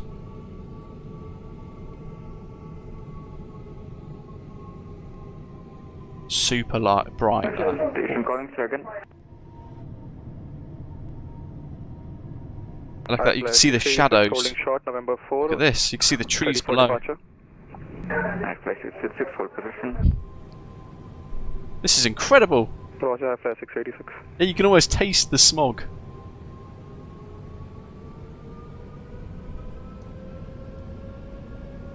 We're only a couple of miles away. Landing gears down, 3 green and 30 flaps set.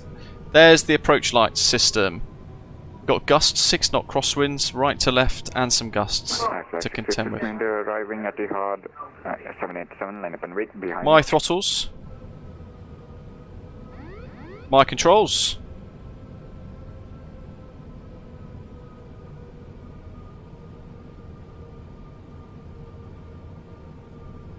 Line up and wait, I fly So, 686. hand flying the final approach now. I fly 666, confirm behind the arriving at Etihad 787.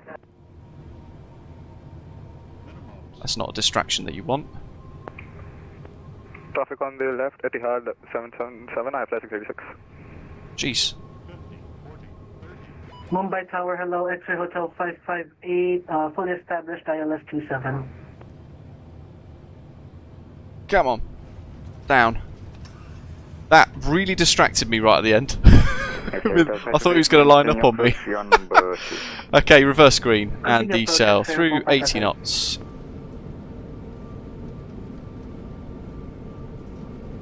I fly 686, lining up runway 27. November 7.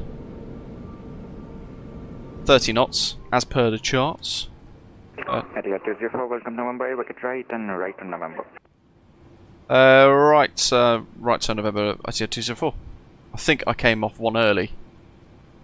I fly 686, 1020 degrees, 05 knots, runway 27, clear for takeoff. Clear for takeoff, I fly 686. Look at the smog! This is incredible.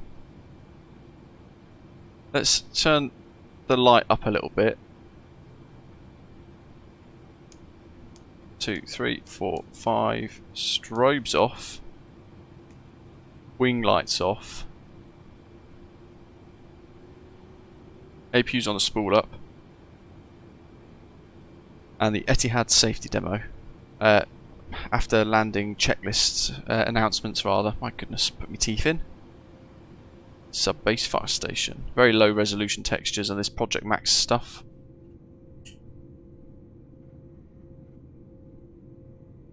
Phew, there goes the Indigo. 175 foot per minute. Right on the centre line by the looks of it at 1.1 G. Happy with that. Very happy with that. There go the flaps.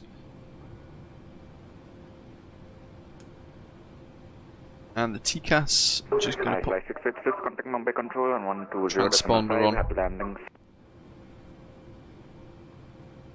Going to 120.5, I fly 686. I don't know which one we need to park at. X-ray Hotel 558, winds 020 degrees, 05 knots, runway 27, clear to land.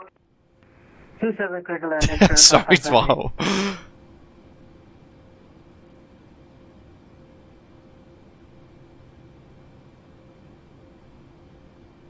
We'll just keep taxiing along November until we get spoken to. He said right turn, taxi November, so. Ladies and gentlemen, welcome. For your safety, please remain seated with your seat belt safely fastened until the aircraft has stopped completely and the seat belt is switched off. Etihad 204 contact Seacross and run for number 1, Mike 7, Hotel to stand Victor 17. Kindly remember that smoking is not permitted until you're within a designated smoking area of the airport. You may switch on your mobile phone now if it's in reach of your I've got area. stand Victor 17.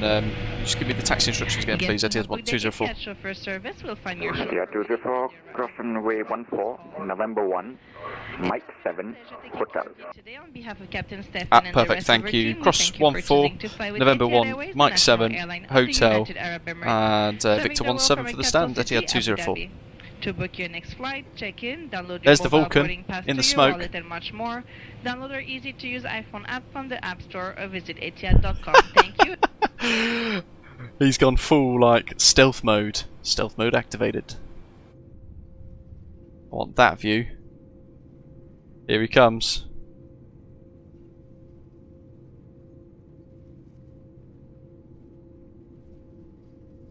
Ready for the screenshot.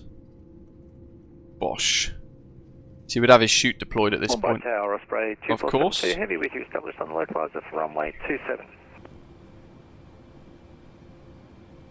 So November 1, Mike 7, Station calling, call sign only. which is there.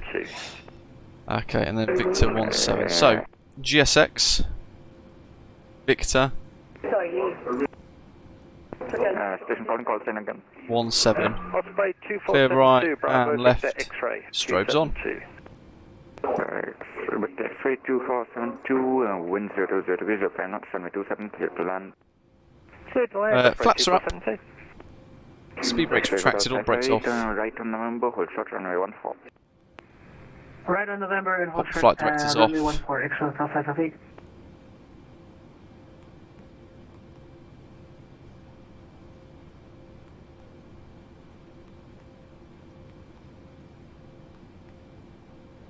That little tug in the way. Get over the whole point, the guard lights. Strobes off.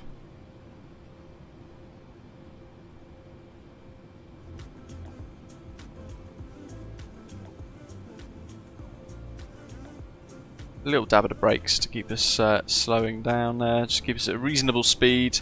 Victor 17 is over there somewhere. In fact, it is just in. It's in this kind of the other side of this pier that's what we can see here.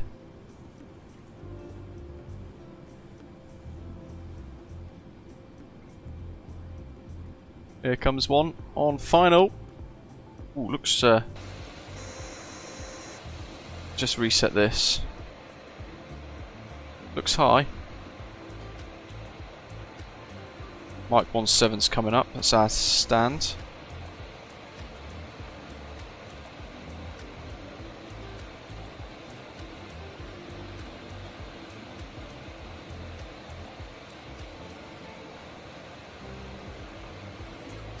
You can see his lights flashing.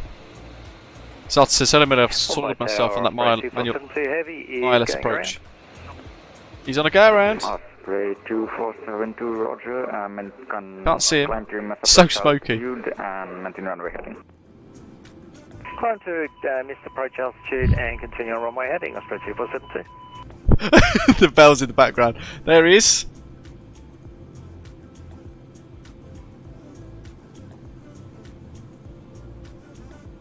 Barry Shackleton, this is not the new GSX, no, it's Parallel 42's Flow Pro. So it's basically a wheel. That there's a free version to download, but the Pro version, which is payware, requires you. It basically allows you to then install custom widgets, including things like the GSX one here. Please repeat for X-Ray Hotel 558. X-Ray Hotel 558, cross runway 14, November 1, Mike 7, Hotel to stand Romeo 5. Okay, cross 14, November 1, Mike 7, Hotel Romeo 5. X-Ray Hotel 558. Osprey 2472, contact control on 120.5. 120.5, Osprey 2472. So 17's in here.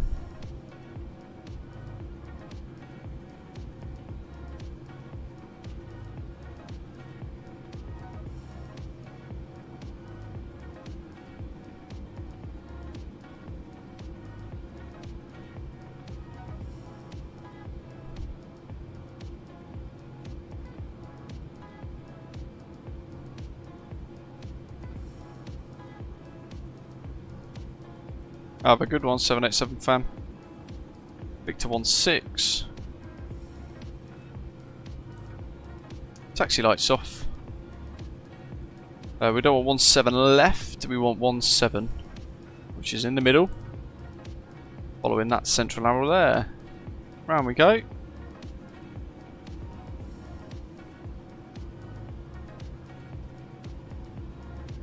Taking it wide, because don't forget we've got the main wheels to think about as well. Make sure we've got the whole aeroplane lined up along that central part of the white line. Best as we can. And yeah, this scenery is pretty rubbish, to be fair. Look at the... it's pretty bad. It's pretty bad. Project Max. But it is what it is. And we'll just taxi on idle. And just creep forwards like this.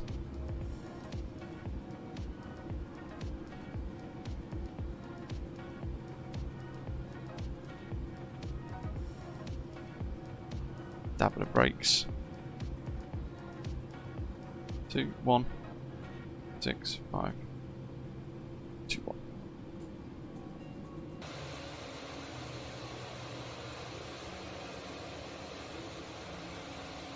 Seven 787-9.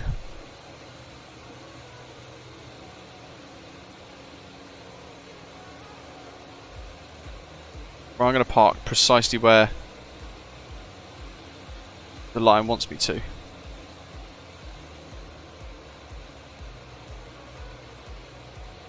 Which is exactly there. So, what do we got? APU's good, that's all on, gens are on. Engine ice off. That's all off.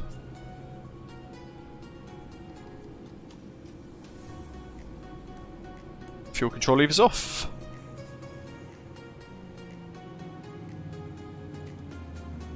Edward, I just use the MSFS live weather, default weather. You hear that noise?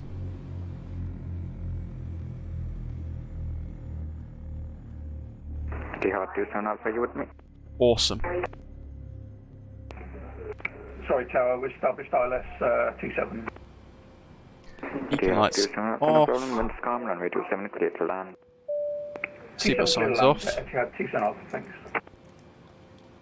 We'll get the external power connected. And deboarding requested. Kaiser, welcome aboard. Thanks for subscribing. Deboarding requested. Yeah, the Gen X Ancient Dinosaur.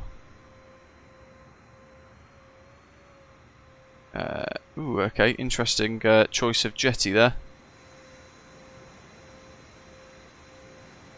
Ooh, oh, that's weird.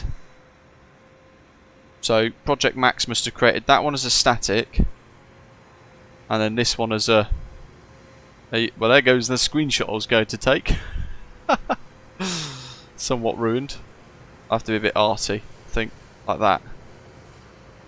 Yes. There we go, look at that. Yes, perfect. Etihad 27 Alpha, confirm you're going around. Charlie, 27 Alpha, going around. Etihad 27 Alpha, climb MSFS altitude, maintain runway heading. Maintain runway heading, 27 Alpha. That was another go around. Smoke. 27 Alpha, contact control on 120.5. See you. 12. Can you repeat the frequency, please? 120.5. 120.5, thanks, 27 Alpha. Right, so they're the two flying in behind us. I don't know where Zato's gone in his Vulcan actually. Let's see if we can find him. The camouflage paint makes him almost invisible. With the smoke. There he is.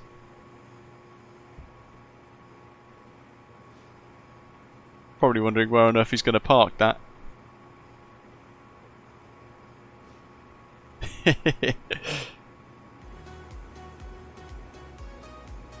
MPS Gaming, what Mumbai airport have you got?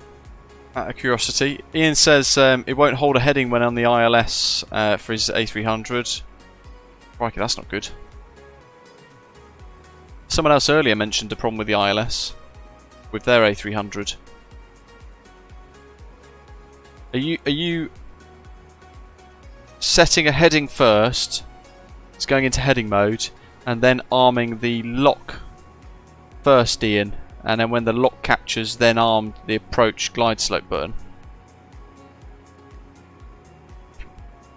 Trying to remember what it is. It's lock and land, isn't it? 2 buttons. And you've definitely got it tuned in as a frequency with the correct course set in the little panel underneath, Ian, yeah? Also, actually, it's worth pointing out, do you remember earlier on, it's not going to be in here now, is it?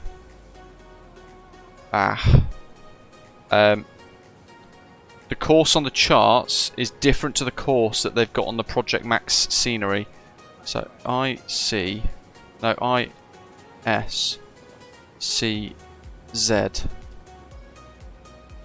Choffineck.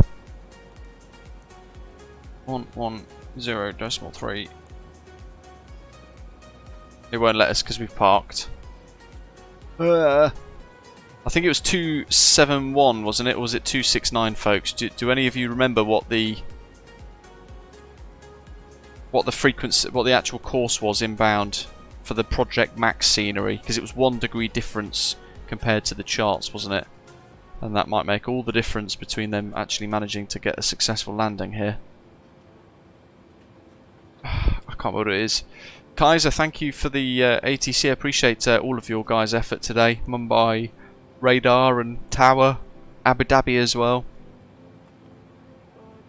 Badger says he just clicks land only. It seems to work for him. What we got? Let's see. So we've got Etihad 27 Alpha there, flying out, and Ian's vectored to the north, 4,300 feet. Is that Air India flying in? Because if it is, we might actually be still online as that's landing. That's a 777 flying from Heathrow, Air India, or 130.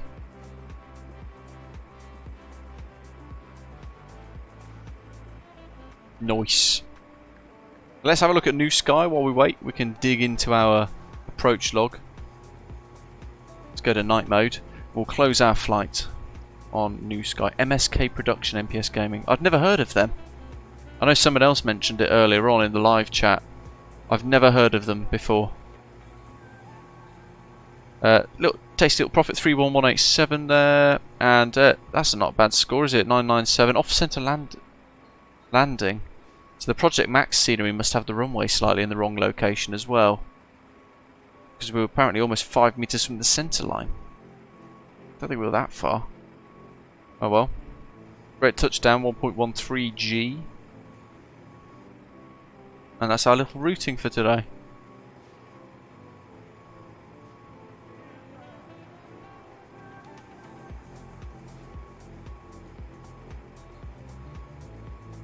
There's a G analysis, a G rating analysis there for the landing.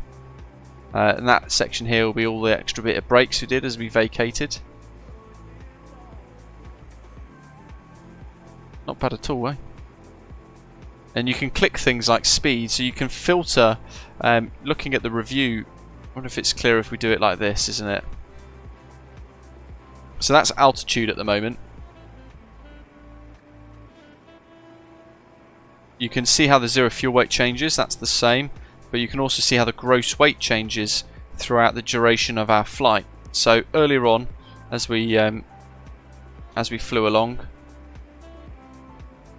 took off there, gross weight 178.7 tons, and because as we flew along and we took off and we were burning more fuel, the zero fuel weight stayed the same, the payload and everything stayed the same, and the weight of the airplane stayed the same, but our fuel burn meant that we were going gradually lighter as we flew along our journey today. So we actually landed with a zero fuel weight of 167 tons at the end, compared to a gross weight of 178.9 tons as we begun our journey, before sort of push back and engine start. It's quite an interesting one. What else we got? Vertical speeds. You see vertical speed differences there in climb and in descent as well.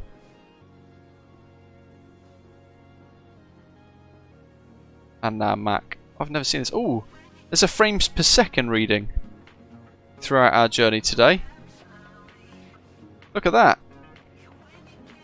So average frames per second for me throughout the journey at Abu Dhabi, 30 frames per second, running in 4K, which is how I've got it set up. I use frame generation to double that, so it shows in the sim as 60 frames, but actually it's only 30 frames per second. And then in the cruise, going up to 40s, 52 frames per second, 53, upwards to about 60 where we get it capped. So that's the highest I'll allow the sim to go, 63 frames there. And then into Mumbai, back to bang on 27 to 30 frames roughly. 25 frames there actually. So people think the RTX 4090 gives you mega performance. I've got the settings turned up really high and it doesn't give you that much of an incredible kind of wow factor of performance, but it's certainly enough. Very true, Ian, yeah. I think has somebody applied to join us? Oh no, Stuart Dixon's crashed the 747-800. Chris Balls has joined though. Ah, Choffineck, let's have a look.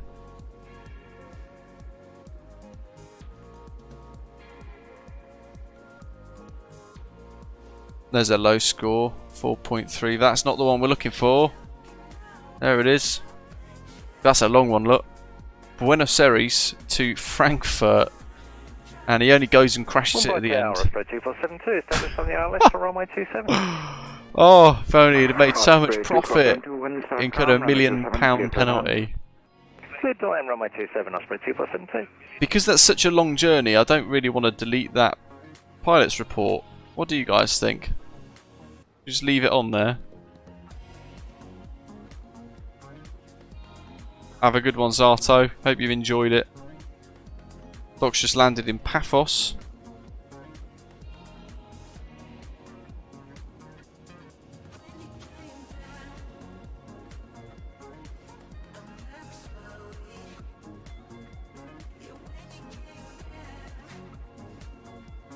Oh yeah, I can see you. With Gav out of Leeds. Nice. There you are, both of you.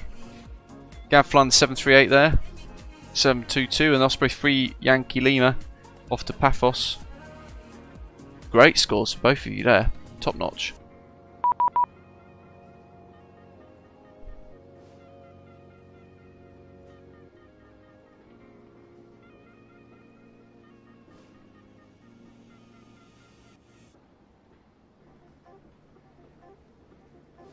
All station, Mumbai Tower will be closing in 5 minutes. Thanks for the ATC. Thanks for flying. We've got Ian flying in now.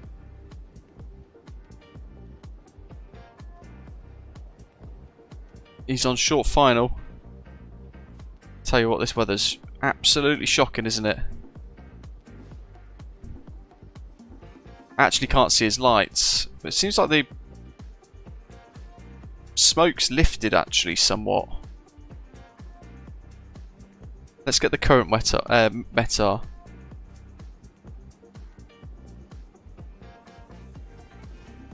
Here at Mumbai. See what the visibility is. Here he comes.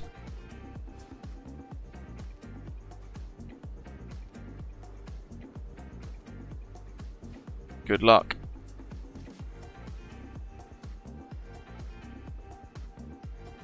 I bet the METAR thing isn't going to load now, is it? I'll get it for you anyway. Flights. Get rid of that. So wind's calm. 2,500 meters visibility now in haze instead of smoke. Unit 1012. Here he comes. Looking good. Oh, have a good one, mate. Ugh, I tried to click that so fast to get the screenshot. I might have just missed him. Great touchdown, though. Really nicely done. And is that MPS gaming over there? At Alpha 2? I think it might be.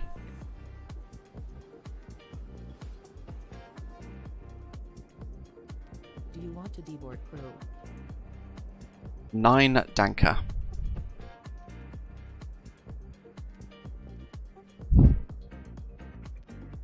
Osprey 2472, nice landing, wicket right on November, hold short runway 14. Here we are. Hold short runway 14, Osprey 2472. I won't put too much pressure on Paul. Giving it another go. So good luck to Paul, flying the approach in about 5 or so minutes from now. I hope you guys have enjoyed today's live stream to end the weekend. Flying out of iniBuilds' new and rather remarkably nice Abu Dhabi Airport. A Microsoft Flight Simulator released a couple of weeks ago in this wonderful Horizon Simulations Boeing 787-9, available to download free via the Headwind installer. To here, Project Max's Mumbai. I do need to look at the other scenery you guys have been talking about actually, so I'll try and get in touch with the developer there and see if they want to send us a version that we can show off and maybe compare the differences of, because this one's very poor quality. Big thanks to all of our ATC, both ends of the flight today. Hope you've enjoyed it, folks. Like and subscribe if you've not done so already. And in the meantime, as always, thank you very much for flying along. And I'll see you probably Tuesday for a rather cool little route that we've got in the works. But enjoy the rest of the weekend, and I'll see you very soon. Take care. Thanks for watching.